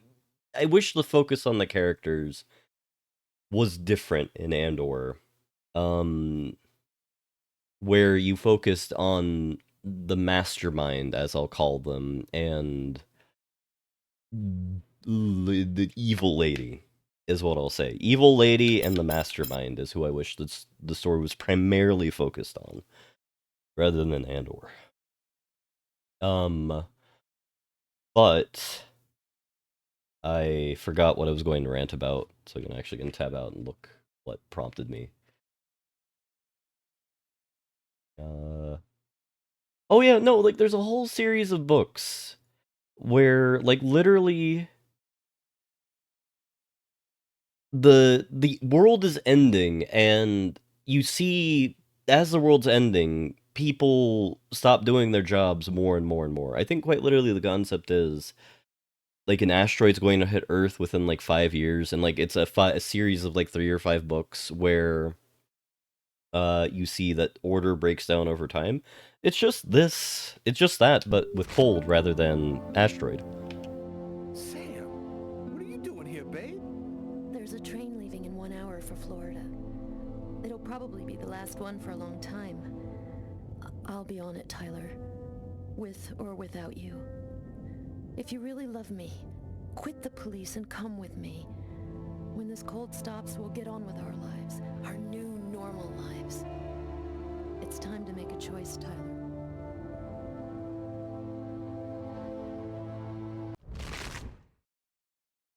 Is it thematically right for Tyler to go to Florida? No. But he doesn't seem, he seems to acknowledge, like, hey, the world's ending. Plus, like, yeah, let's send Tyler to Florida. Oh, I love you too damn much, Sam. I wouldn't let you go for anything in the world. Oh, Tyler, I was so afraid of losing you.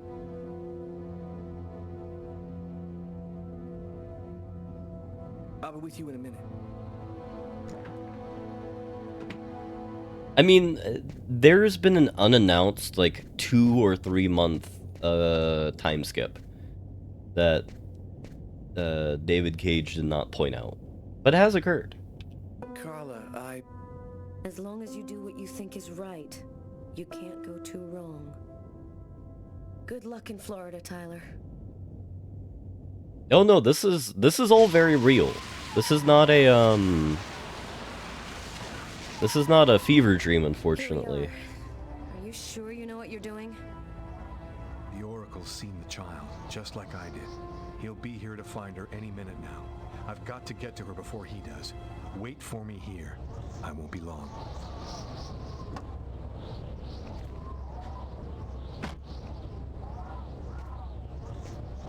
I mean, that's probably fair. There's no time to lose. I've got to find that girl before the Oracle does. Alright, if you were a small child, where would you be?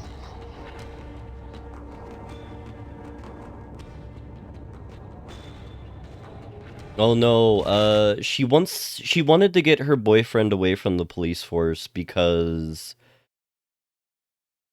she's very concerned about waking up one day and him just dying, and she doesn't want the love of her life to be dead like that. So last scene, during their anniversary, she told him, like, hey, I got a job in Florida. Hey, let's go. So a couple months have passed, and now end of world ultimatum, I guess. Sir? Oh, I don't even know how to begin, Decoy. The Mayans are responsible for this. The Mayans have been killing people. Is basically all the plot that has occurred. If I'm going to be entirely honest. And we now have Neo powers. Our old girlfriend died, and we became kind of like a himbo badass. And we're presumably going to bang Carla in a minute, and I need to have my beaver sensor up, which I have prepared because there was a dude banging a hooker in a hotel earlier. And our brother didn't die. Sir, you can't go in there.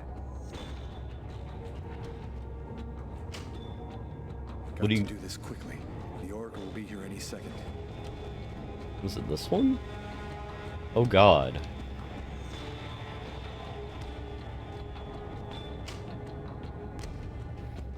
I don't remember.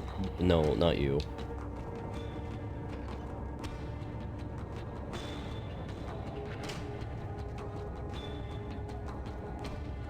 It's probably one of these. It's definitely not the one with the exit. Yeah, it's this girl right here. You can't go in, sir. Small child? I've seen you in my dreams.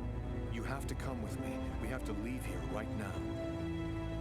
She seems out of it, like she's not here at all.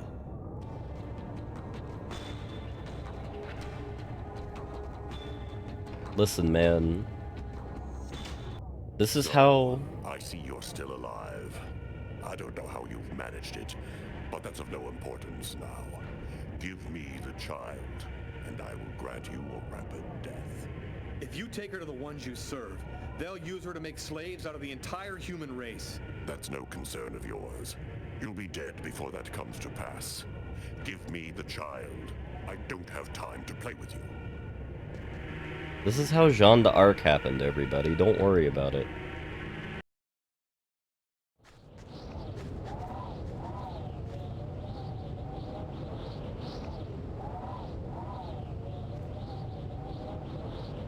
I'm leaving you here.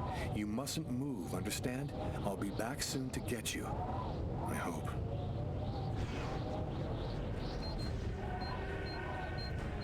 I will say, Blobber, I do think this is the best David Cage game, both narratively and mechanically.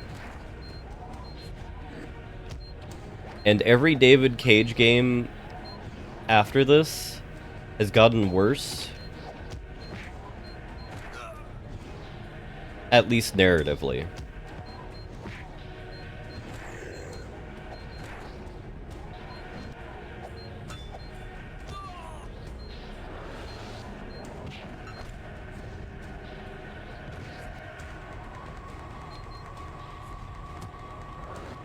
The child's on ketamine, they'll be fine. You know, they're doing like that meditation thing that allows like them Tibetan monks to survive in like super duper temperatures. I don't know if it's super duper hot or super duper cold. It's one of them though.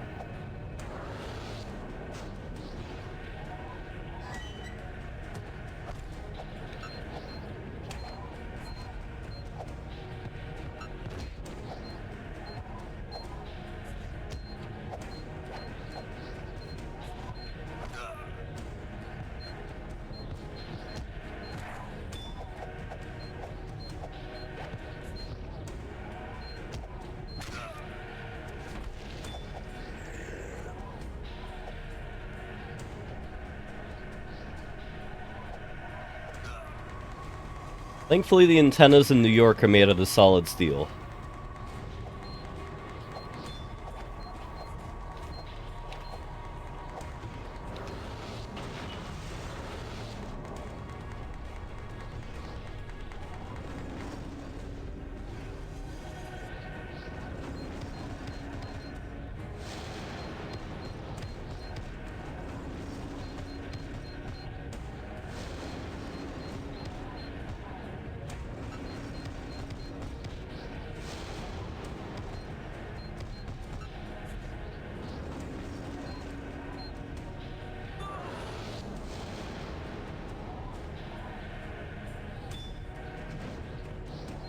I have a whole feeling that there was an entire training montage or arc that was immediately just kind of cancelled for brevity's sake.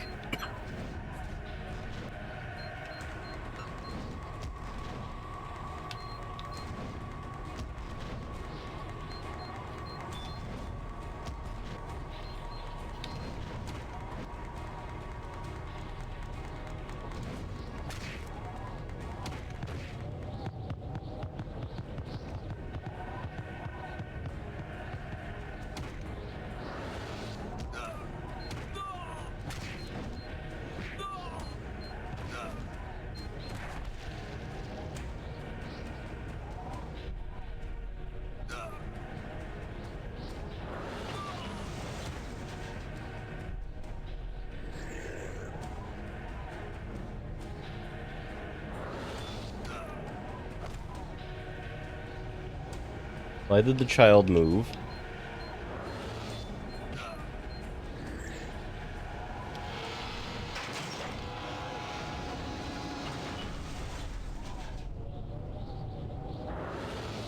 How about some pancakes?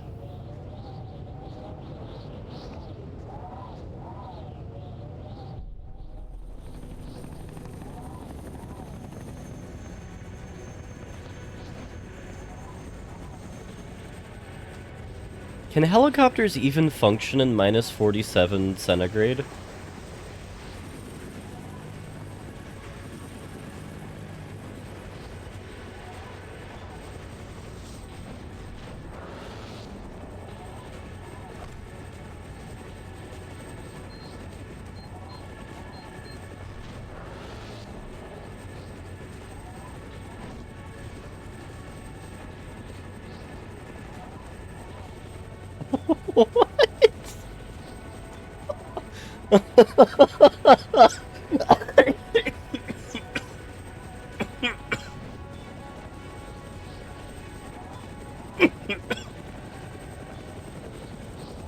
Of course we teleport away. Oh my god. David Cage is actually killing me in real life.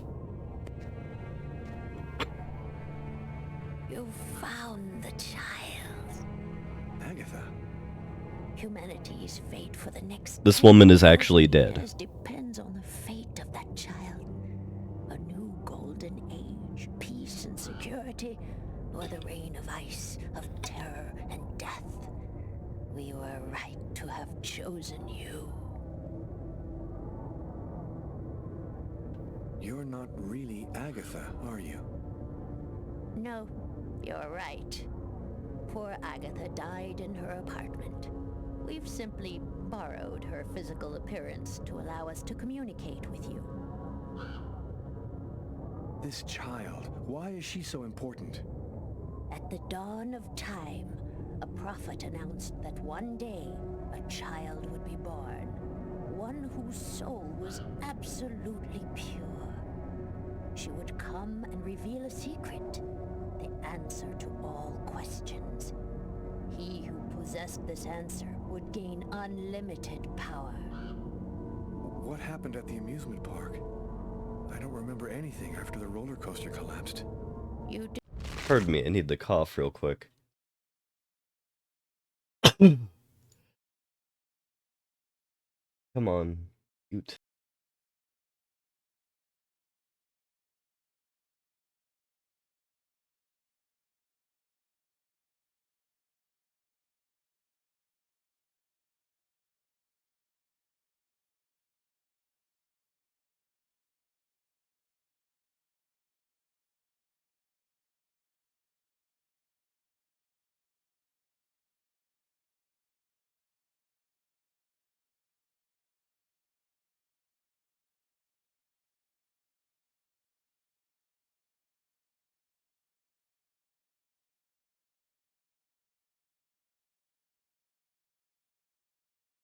Thank you all for your patience as I had time to cough there. It's very much appreciative.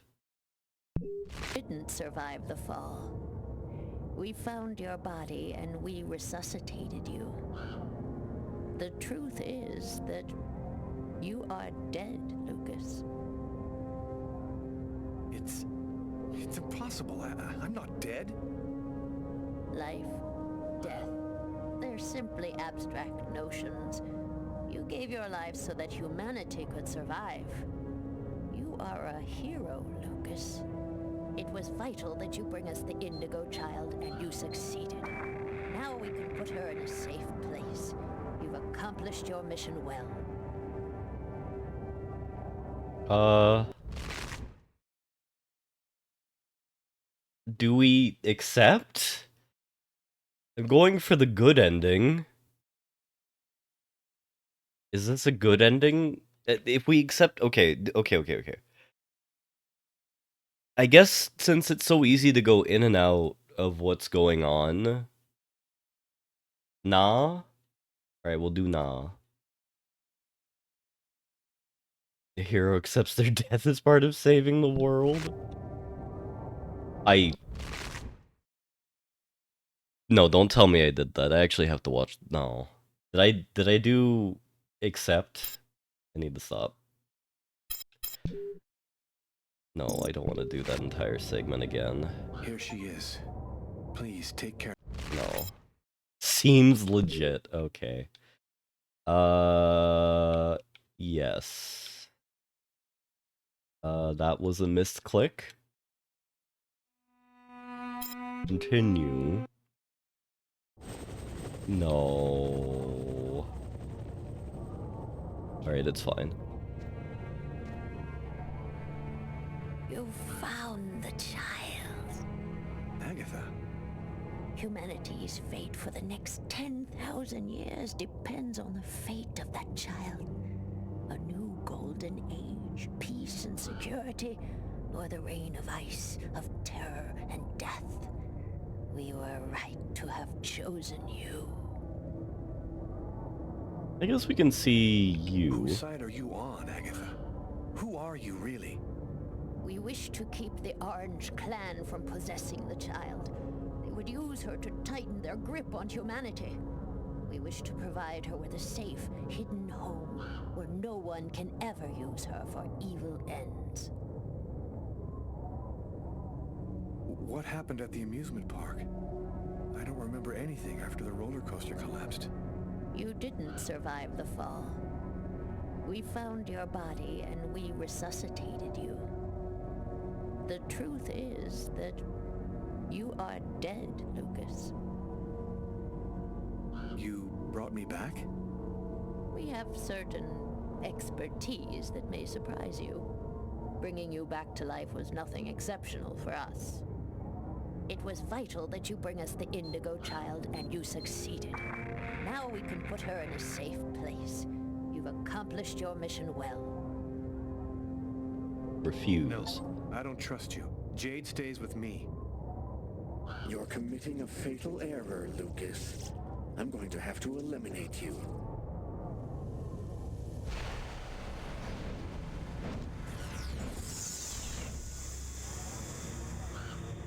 Oh, I forgot one small detail.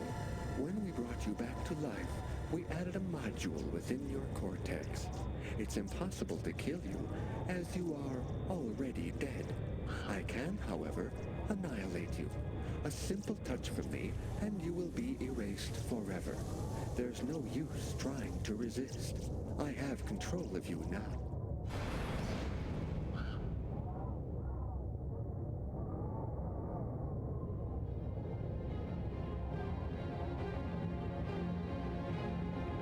Alright, this is a, interesting way. Oh my god, that child is dead. Get up, Lucas! Hurry! Quickly, over here!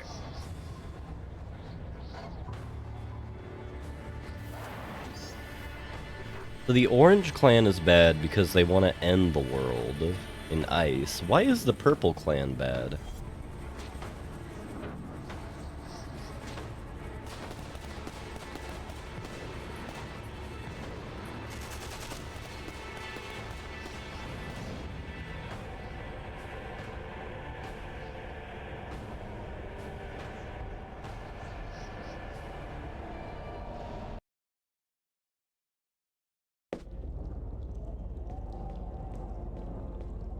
This is Subway.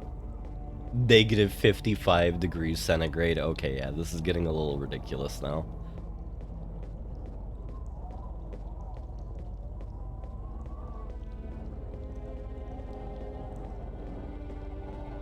My question isn't that they're bad. It is why. What makes them bad? Like, what are they going to do with the child that is going to bring detriment to humanity? I guess we'll find out later, but, you know. Apparently it is the homeless who are a true friend.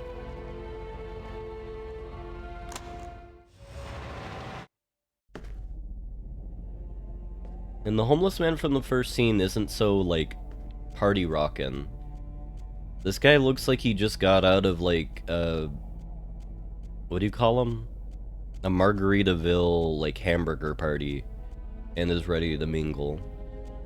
The other guy looked like he served in Vietnam, and, well, not seemed. In fact, did not have an eye.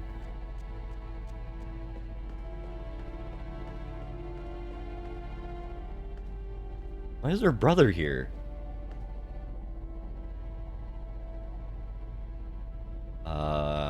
So, she's the one. This is the Indigo Child? Her name is Jade. She doesn't speak. I get the feeling that for the moment, she's observing us. Do you know who that man is? I have no idea. He just told me we had to follow him. So, what do we do now? Looks like we don't have much choice. Let's follow him.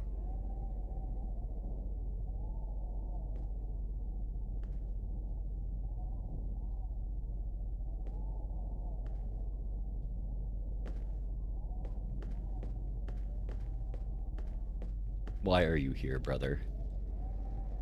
Lucas, you're safe and sound. Marcus, how did you end up here? They came looking for me. They explained everything, Lucas. I know now that you weren't crazy. I hope that you can forgive me for doubting you. I couldn't possibly have known that you were really What are you talking about? Our host will explain everything. Alright. Could we have saved our girlfriend? Because this looks like a whole... Welcome to the camp of the Invisibles, Lucas. Come and take a seat by the fire. Well, what? I would say this looks like real big girlfriend sitting area, but I guess that's where Carla's going to sit here momentarily.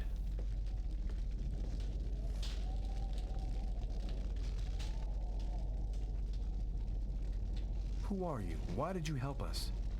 We're the Invisibles. Since the dawn of time, we've been secretly observing the clans. Our mission is to ensure that the Indigo child doesn't fall into the wrong hands. What do you know about the chroma? It's a natural energy force, like gravity or magnetism, but it is infinitely more powerful. This force is in you, Lucas, and you've only discovered the smallest part of it. Has David Cage ever been homeless? Also, he is indeed a homeless person, Kraven. What do you know about the Indigo child? She's a perfectly pure child, whose soul has never been incarnated. Her coming has been awaited since the dawn of time. Who is really behind the Orange Clan? Nobody knows for sure. It's said that there are five to control the world. Administration, police, army, finance, the media. They control everything. Over the centuries, the Orange Clan has built an empire that runs the entire world.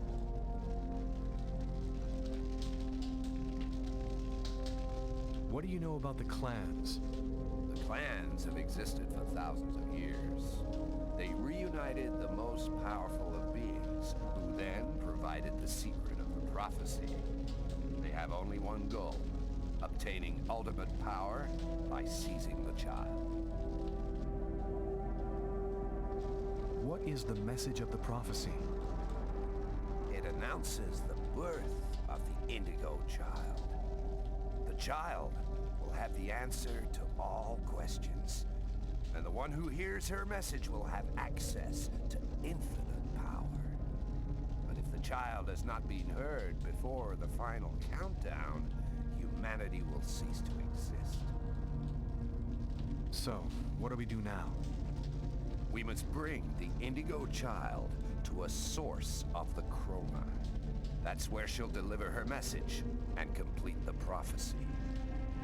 Where do we find this chroma source? There are only 3 known to exist on the planet. The closest can be found on an old military base called Wichita. Wichita? That's where I was born. My parents were scientists. They were working for the government. And that explains many things. In the 50s, an artifact was discovered that was not of human origin. It turned out to be a chroma source. There you go, aliens. Let's bring the Indigo child there as quickly as possible, before she wastes away and dies without having delivered her message. When do we leave? In 2 hours. The time it'll take to finish preparations on your vehicle and to find you enough gasoline. It seems likely that the Orange and Purple clans will be waiting for you at Wichita. They will stop at nothing to prevent you from uniting the child with the artifact. We will take care of the child and give her a bit of chroma to help her hang on. There are some mattresses in the wagon back there. I suggest you get some rest before you have to leave. You have a long journey ahead of you. Tomorrow may well be the last day of the human race. We can take a look when we beat the game, Blobber. There's another chapter we're going to take a look at as well. Also, I take umbrage with the fact that we have AK-47s and not AR-15s or M16s here. I'm dead tired, Carla. I'm gonna take Bogart's advice and get some sleep. I don't think I can sleep right now. I'm gonna wander around a bit and join you later. See, I don't think Tyler would be here. There's no sitting space for Tyler.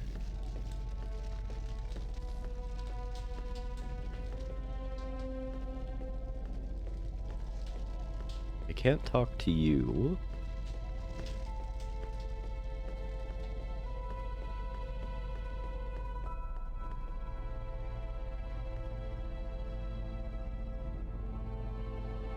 An old radio. If I could get it to work, maybe I could get some news from up top. Seems to be in pretty good shape. Did I believe? Just need some batteries and an antenna. What did I believe in, Volcron? No, he won. He won something. He got his ass beat by female lead, and then proceeded. I'm gonna steal the batteries out of one for the radio. He then proceeded to beat a dude out of $200 in b-ball.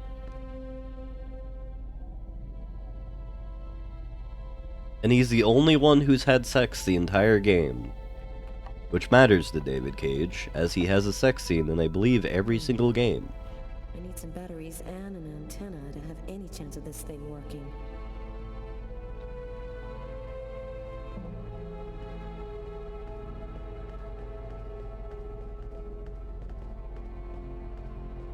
I believe Tyler wouldn't be forgotten.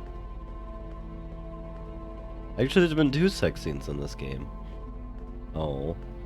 Well, I guess my faith in David Cage is now gone.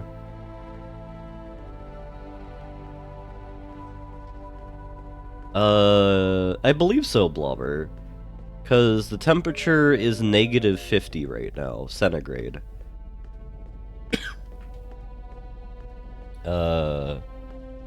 We're in full, like, frostpunk temperatures of, like, the world is going to go boom.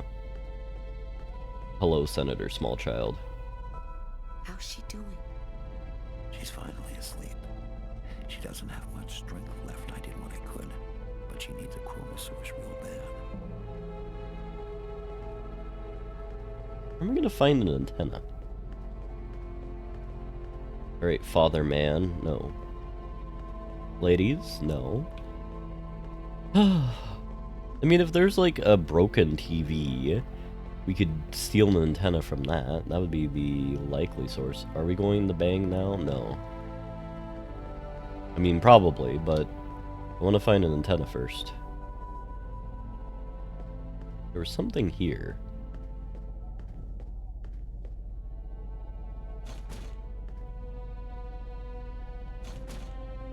An iron rod. This'll work as an antenna for the radio.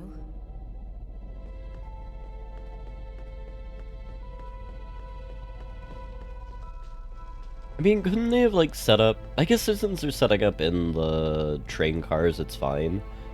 They really should set up in, like, some of the smaller rooms to, like, store people. Like, this is what you do in Cataclysm if you're doing underground kind of bunker area. There we go. It should work now.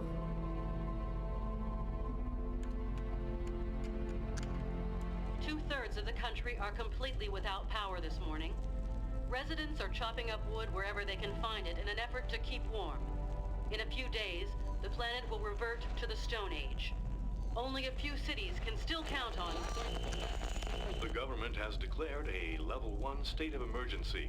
The Army has been deployed throughout the nation to discourage looting and protect those unable to remain in their homes due to the cold. Several 100,000 men have been attached to emergency services in order to... All of the oceans of the globe are now almost entirely frozen over. The Atlantic Ocean is closing up, and there are only a few hundred miles in the middle of the Pacific which haven't been covered over by the ice flow. If the temperature continues to fall, it seems likely that... And I'm telling you the truth. This cold wave is a divine punishment for all of humanity's sins. God is sick and tired of our faithless, evil ways, and he's gonna cleanse the planet of the unworthy and declare the dawn of a new era, just like he did with Noah's flood. Don't be afraid, my brothers, because God's will is all-powerful. The just need not fear his wrath, because... The apocalypse.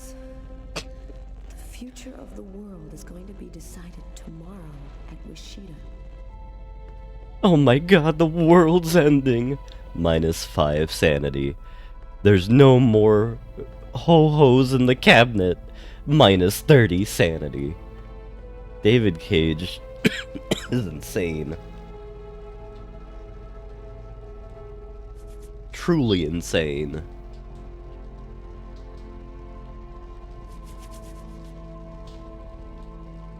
Warming up in the fire, +10. Don't worry, Blubber. I believe in David Cage.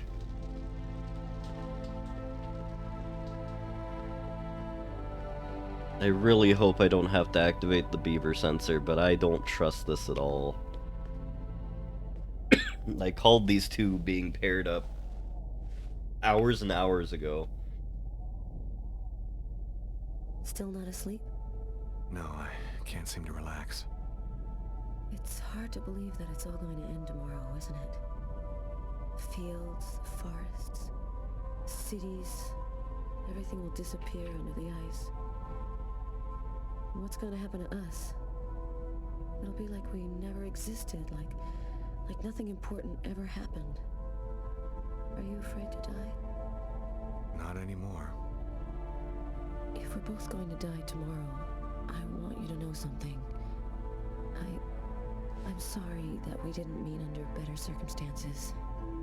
Maybe if things had turned out differently. The plot development here makes no sense.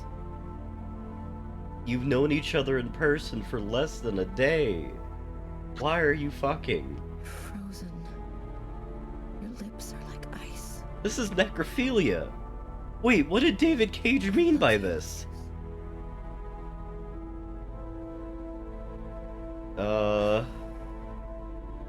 Do I... Yep. Alright, pervert. You know what? I'm not falling for this one again. You get the Senate to cover the rest of the way. Oh. Can I make the Senate longer? I cannot make the Senate. We'll do that.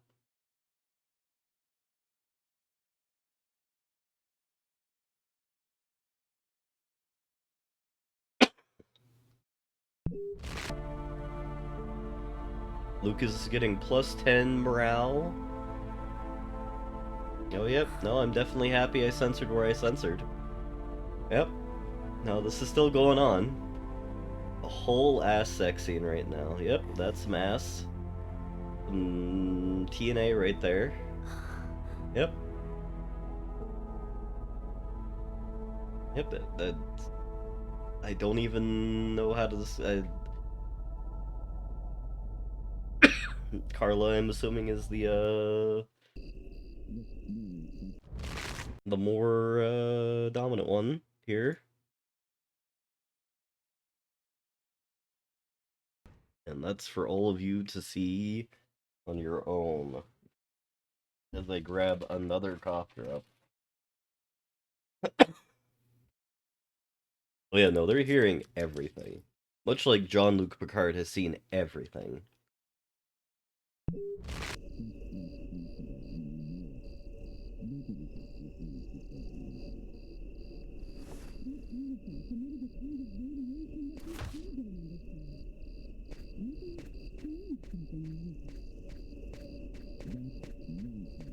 What does that book say? Cowboys and Horses, Man and Billy.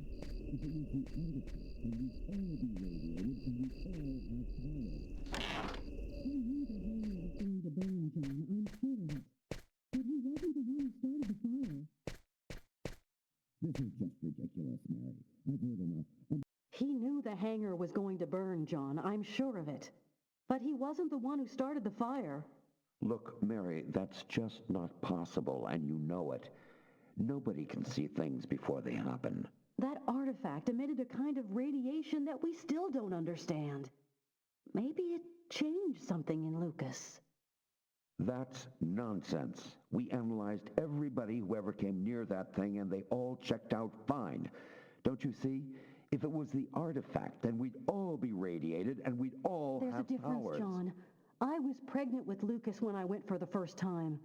Lucas was radiated by the artifact when he was still in the womb. This is just ridiculous, Mary. I've heard enough. So, I'm going to bitch about this a lot more when we get to Beyond Two Souls, but David Cage doesn't understand the first thing about science. I would be surprised if he's passed a single physics class, let alone a chemistry class. It's irradiated, not radiated. You Philistine. I'm gonna take a walk while you calm down. Lucas? What are you doing there? Lucas? Lucas? If I ever meet David Cage in person, outside of smacking him upside the head for Omicron, I'm going to ask him why he hates science so much.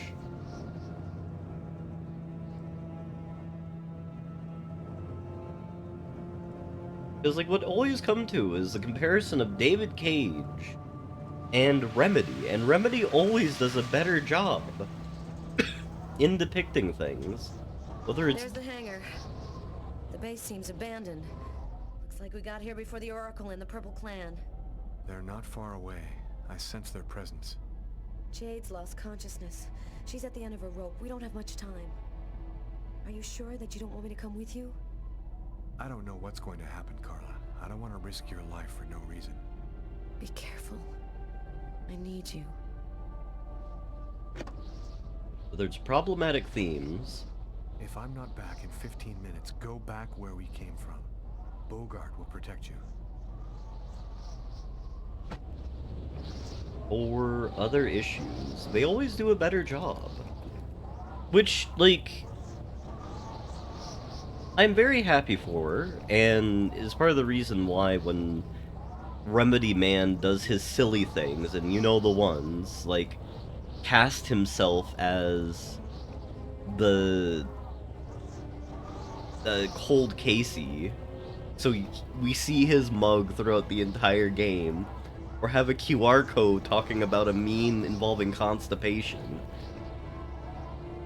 It is self-indulgent, but because the rest of the game is actually just fine, it's acceptable.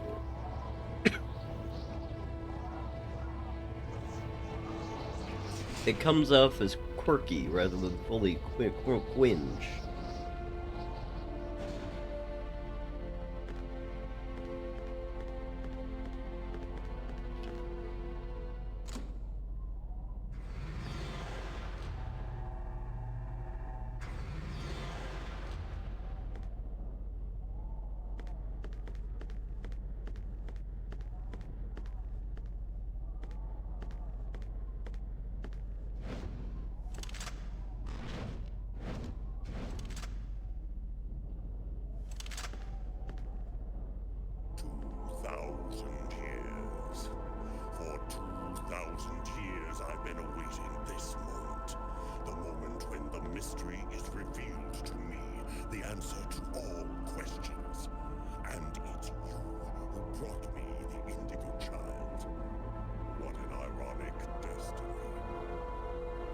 Clan will make slaves of all humanity if they have the secret. What difference does that make? We already control the world, Lucas.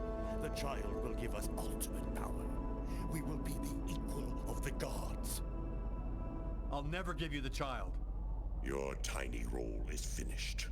You can now disappear from the game. We thank you for all that you have done for us.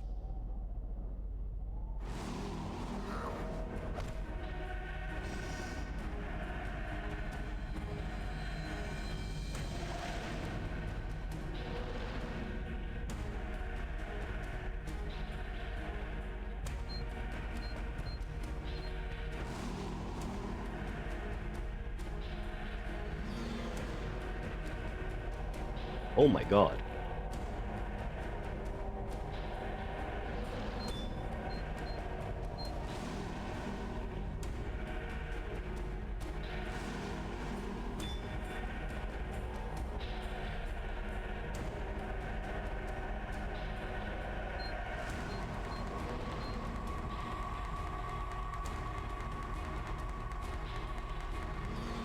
This is quite literally a cultivation story right now.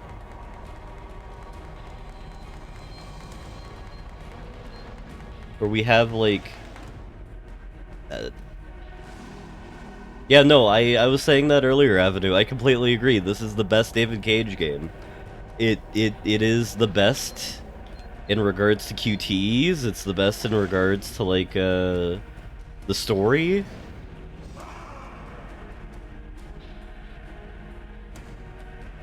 Like, all the characters mostly make sense.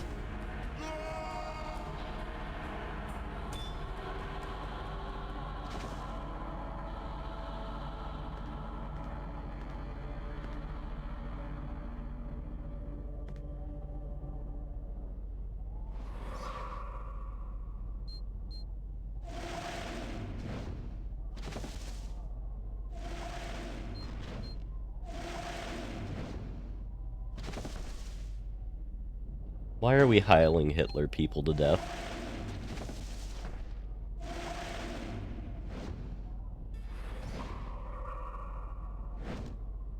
You are even more obstinate than we had thought, human. But the game is over. You and your race have lost. Your inferior species will disappear, like the dinosaurs before you. We, the artificial intelligences, will be the new dominant race on this planet. Thanks to the secret of the child, we will know all. We will be more powerful than gods.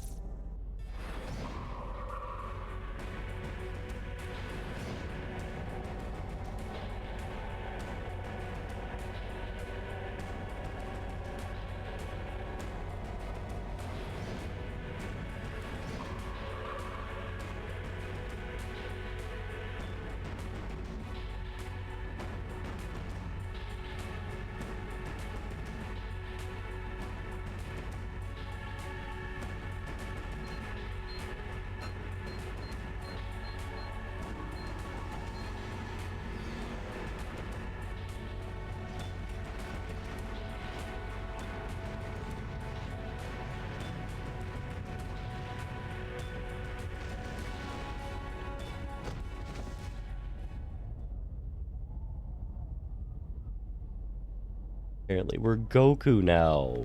We literally just killed a computer. Ah, David Cage.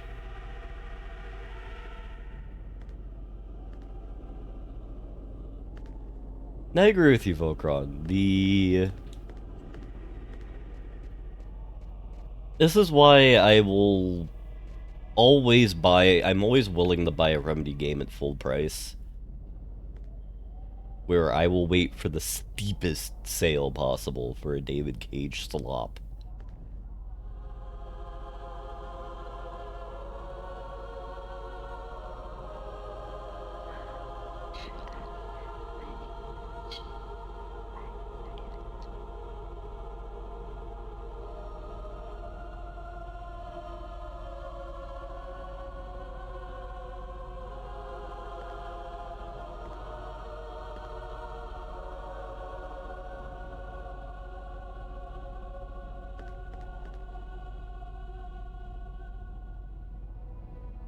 Oh no, we're radiating more people. Why is the child just dead?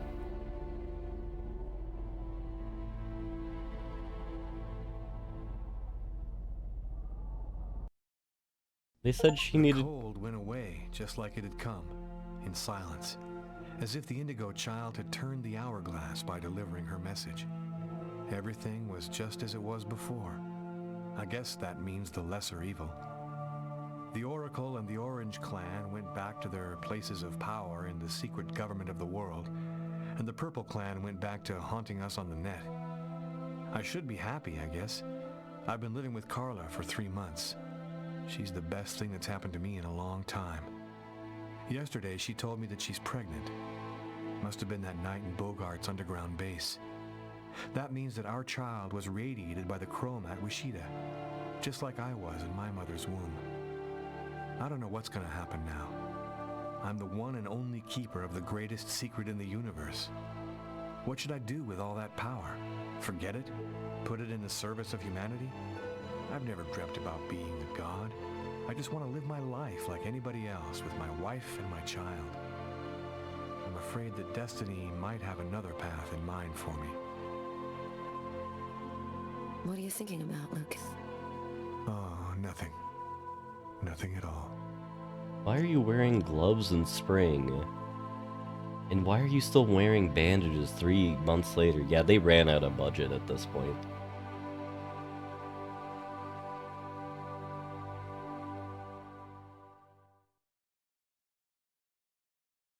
Alrighty. Short, sweet ending.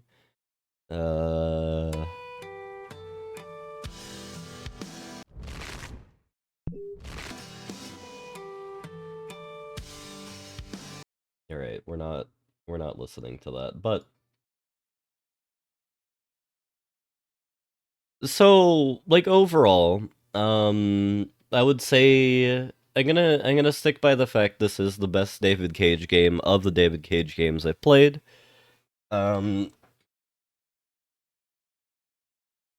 Which is all of them but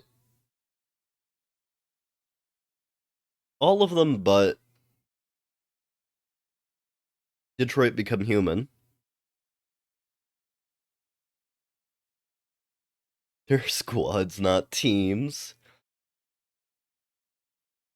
You know, David Cage is just being real creative about it. You know? He gotta put himself on every squad. You know, he runs a tight ship in his Quantic Dream Battalion.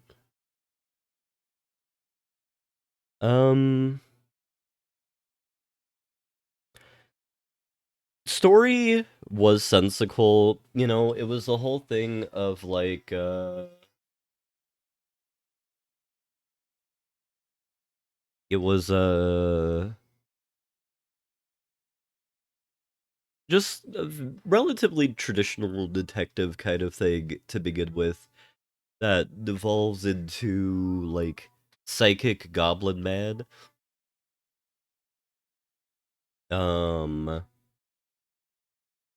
Which is fine. I've seen more atrocious things. I mean, Lucifer, if we think about it, did kind of do that concept, and I think they did it well for the large part.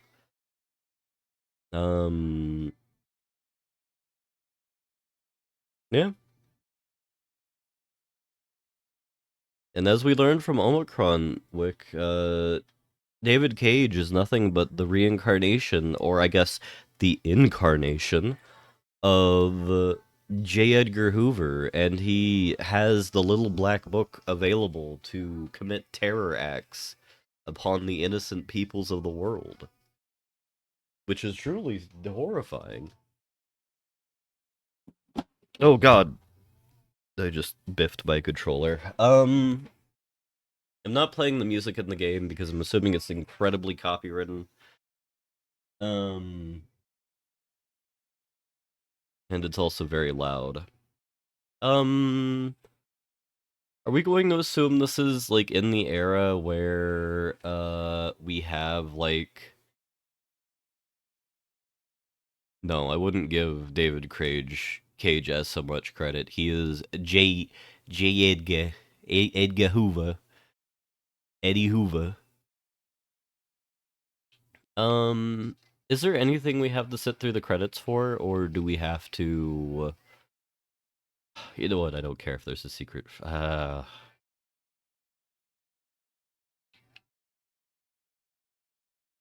don't trust the game, because we have, like, a pause and a close. Is there any other closing remarks I want to have here?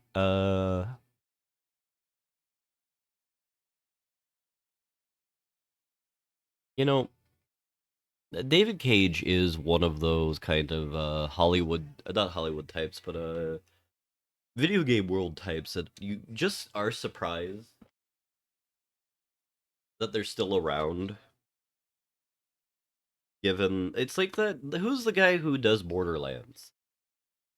Like, the games they might do are okay, good to okay, but like you hear them interpersonally and they're incredibly problematic.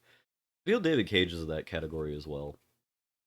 I haven't played the Borderlands now yet, really, so I need to actually play them and comment on it. And we're off of copyrighted music, so I'll actually turn it back on. And turn myself off for a minute so I can blow my nose and actually take a quick water break. So I'll do that.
Thank you, Blobber.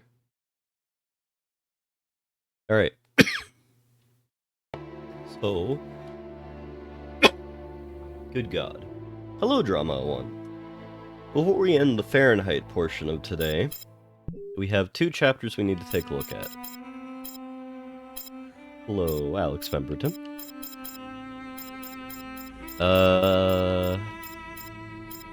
It's the investigation. So it's Tyler sees us here. And Vokron recommended we fail the QTEs. We'll do without saving. Vokron, are they... I finally convinced Marcus to let me go out. I'd slept most of the day, and he'd stayed to watch over me. I needed to get out and get back in touch with reality. My physical condition was deteriorating rapidly. My mental state wasn't much better. I could feel myself slipping away. I knew that it wouldn't be long before I lost it.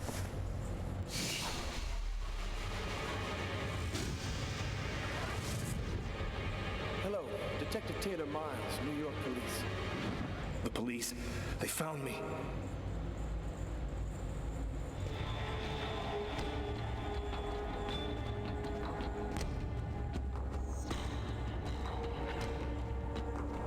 Alright, so we'll grab this. A torn piece of computer paper. I think I must have used it for a bookmark. So there are only 2 chapters that I remember that, Vokron. Uh-oh, I'd better try to hide this.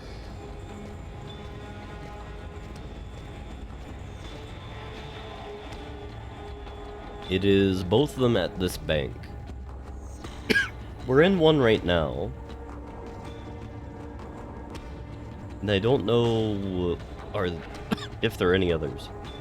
Richard III. I often read Shakespeare. I like the sober, desperate tone. Well, so yeah, our appearance changed rapidly after we died. Got a lot more gaunt. And our hair color became so gray.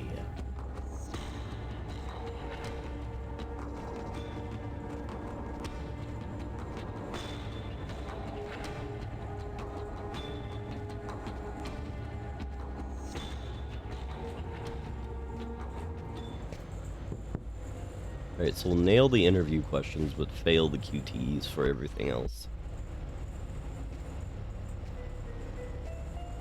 Hello, I'm Detective Tyler Miles, New York Police. Are you Lucas Kane? I've just got a couple of questions for you.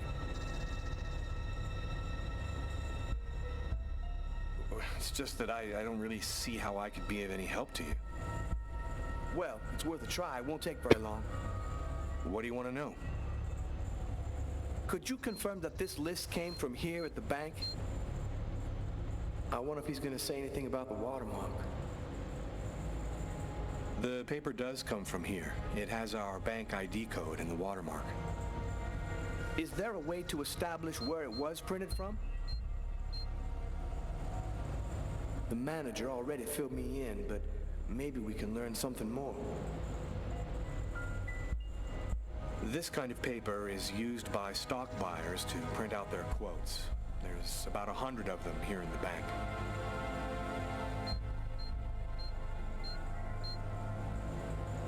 This guy seems really tense. Probably nervous about being questioned by the police. Alright, it's our first encounter with the bug. Is there a problem, Mr. Kane? Huh? No, sorry. Is there a way to determine where this particular document was printed out? What's his problem? Seems like my questions are upsetting him. Listen, I've had a real hard day. Oh, right, so I need to say no, not dodge. I've had a hard day too, Mr. Kane. The sooner we get this over with, the happier we'll both be. Now, if you'll just answer the question, please. No, not really. Our printers don't leave any identifiable marks. A witness helped us make a composite photo of the suspect. Would you mind taking a look at it for us?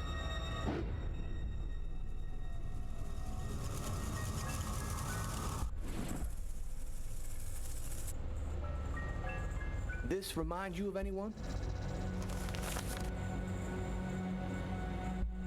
Hey, this looks like a lot of people I know. It could even be me. Yeah, you're right. These composite photos can be a little vague.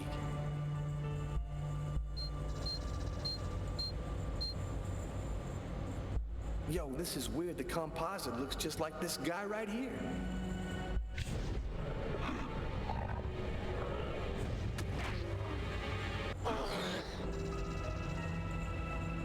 Have you noticed anything unusual here at the bank lately? It literally does nothing. They already told me about what happened to this guy yesterday. I wonder if he's going to mention it. Yes, well, actually, I'm Oh susceptible my to God. epileptic seizures. They're fairly rare, but they can be violent. In fact, I had one yesterday, and I'm afraid I put on quite a show. But that's about the only unusual thing that's happened here recently.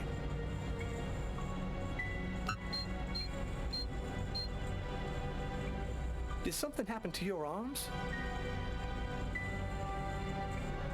Are my arms part of your investigation?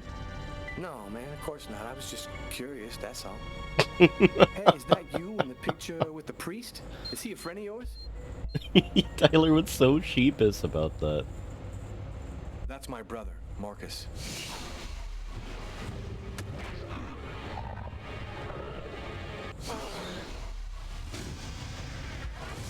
The priest is our brother who's helping us with the, Yo, he's lying straight up. I can smell it. keep ourselves together a little bit. Maybe this is our guy right here. Stranger things have happened. I'm not feeling very well. I'm just gonna go and splash some water on my face. And you go right ahead.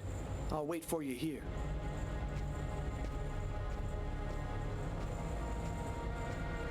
I'm so disappointed in you, David Cage. Alright. Volcron, is there... acting so strangely. I better take a quick look inside his desk before he gets back. We'll stop this chapter for now, since that does answer our questions. And oh, David Cage. David Cage. No, not continue. Look. Stop.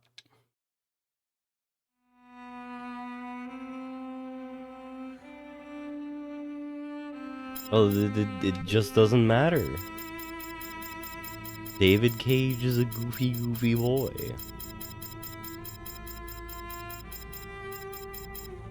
It's not. Wait, whoa. It's only been a month.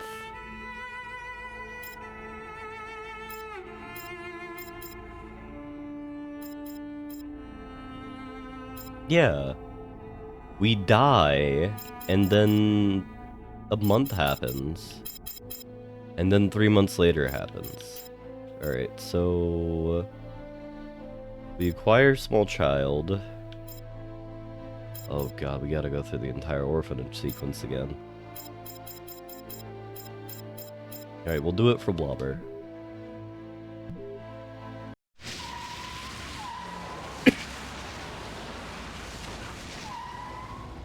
Here we are. Are you sure you know what you're doing? The Oracle's seen the child, just like I did. He'll be here to find her any minute now. I've got to get to her before he does. Wait for me here. I won't be long. Yeah, no, it's hard to kind of explain what the hell is going on in this game. The priest is her brother, who is quite bad at his job of being a priest, I have to say. There's no time to lose. I've got to find that girl before the Oracle does. Now, outside of being a set piece, he doesn't really do anything help or hinder the investigations. Sir, you can't go in there. Got to do this quickly. The Oracle will be here any second. Like that... the lack of reaction on the nun is also great.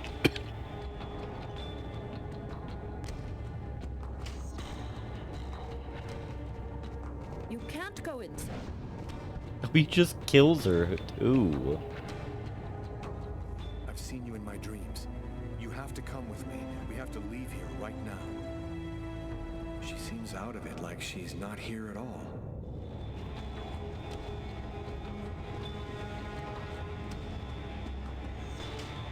So, I see you're still alive. I don't know how you've managed it, but that's of no importance now. Give me the child, and I will grant you a rapid death. If you take her to the ones you serve, they'll use her to make slaves out of the entire human race. That's no concern of yours. You'll be dead before that comes to pass. Give me the child. I don't have time to play with you. Oh, the child just dies. You put the child in, like, the Mako reactor and the child dies.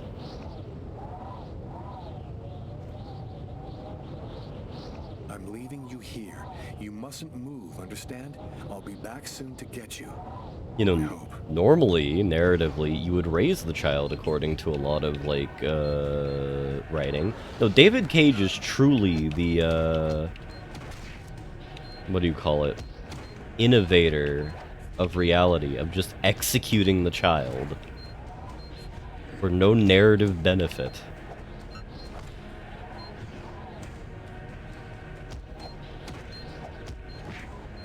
What did the maestro mean by this?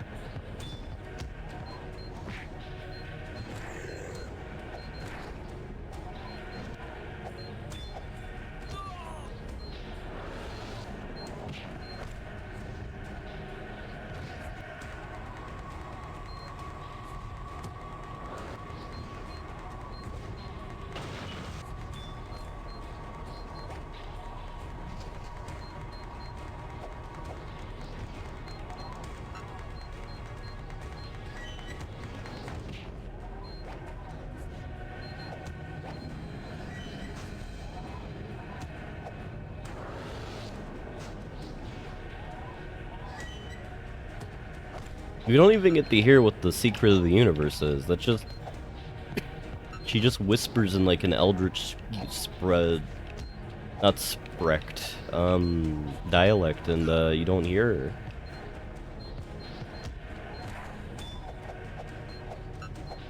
I hate that Simon Says is pinnacle QTE design as well. There's something deeply, deeply wrong about that.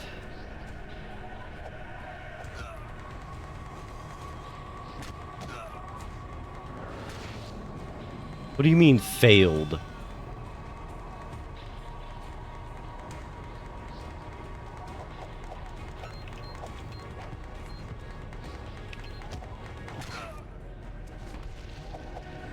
She said 6'7". Kill me.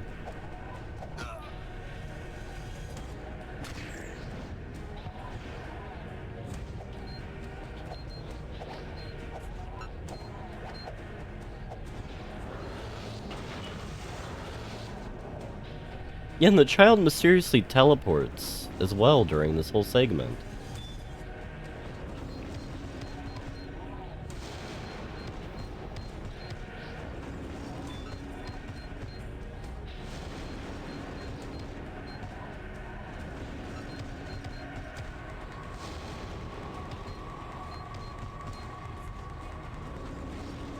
I can't believe small child died of ligma. Much as Welly is dying of updog in real life.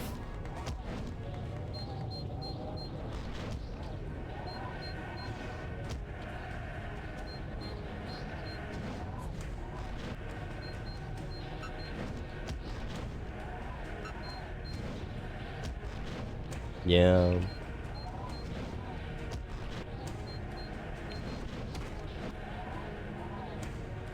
Joe gave her ligma. You know, I just realized that we're doing this in the middle of the air.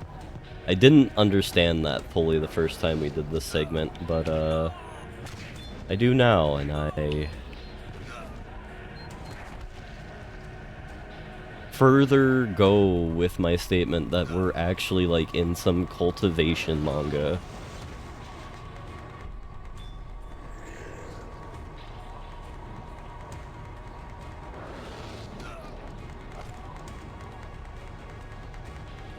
You know, that's why David Cage makes the games he...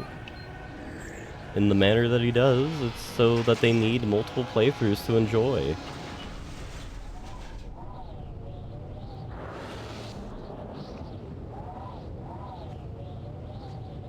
I think this might have come out before The Matrix.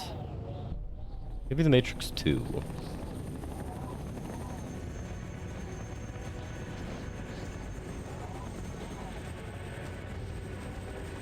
Alright, Senator Small Child, we have to get you to safety.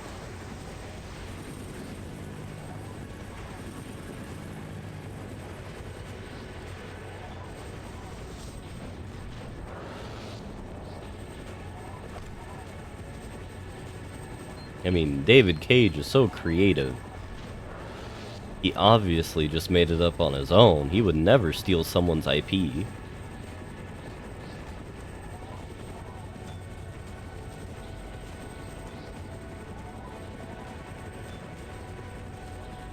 I mean, what year did The Matrix? Is it The Matrix 1 that this all happens? Or is it, like... another Matrix? The Matrix is from 1999? It's a 20th century film?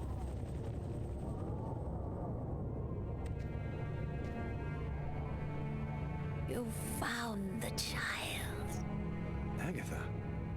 Humanity's fate for the next 10,000 years depends on the fate of that child. A new golden age, peace and security, or the reign of ice, of terror and death. We were right to have chosen you. What happens if I don't say anything? Whose side are you on, Agatha?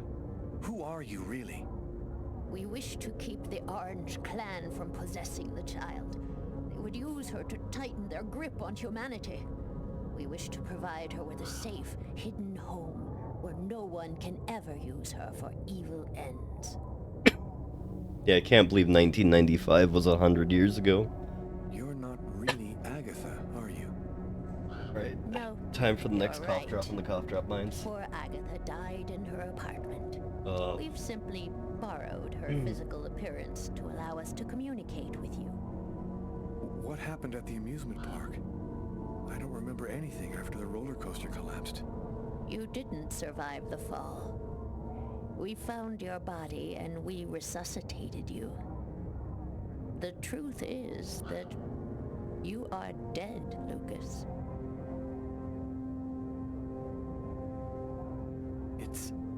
It's impossible. I'm not dead. Life, death, they're simply abstract notions. You gave your life so that humanity could survive. You are a hero, Lucas. It was vital that you bring us the Indigo Child, and you succeeded. Now we can put her in a safe place. You've accomplished your mission well.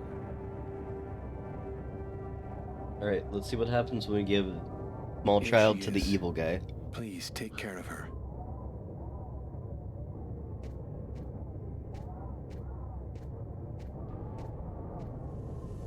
Perfect. You are no longer necessary, fool. I can now eliminate you for good.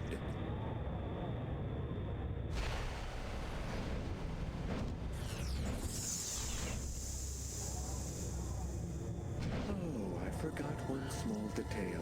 When we brought you back to life, we added a module within your cortex. It's impossible to kill you, as you are already dead. I can, however, annihilate you.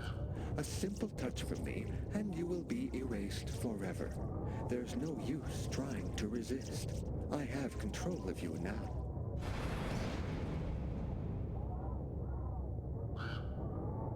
Wait, so if we fight back here, how do we get small child back?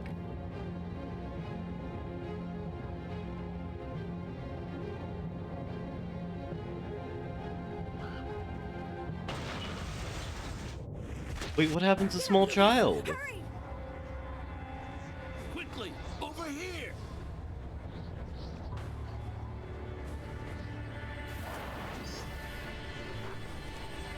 What?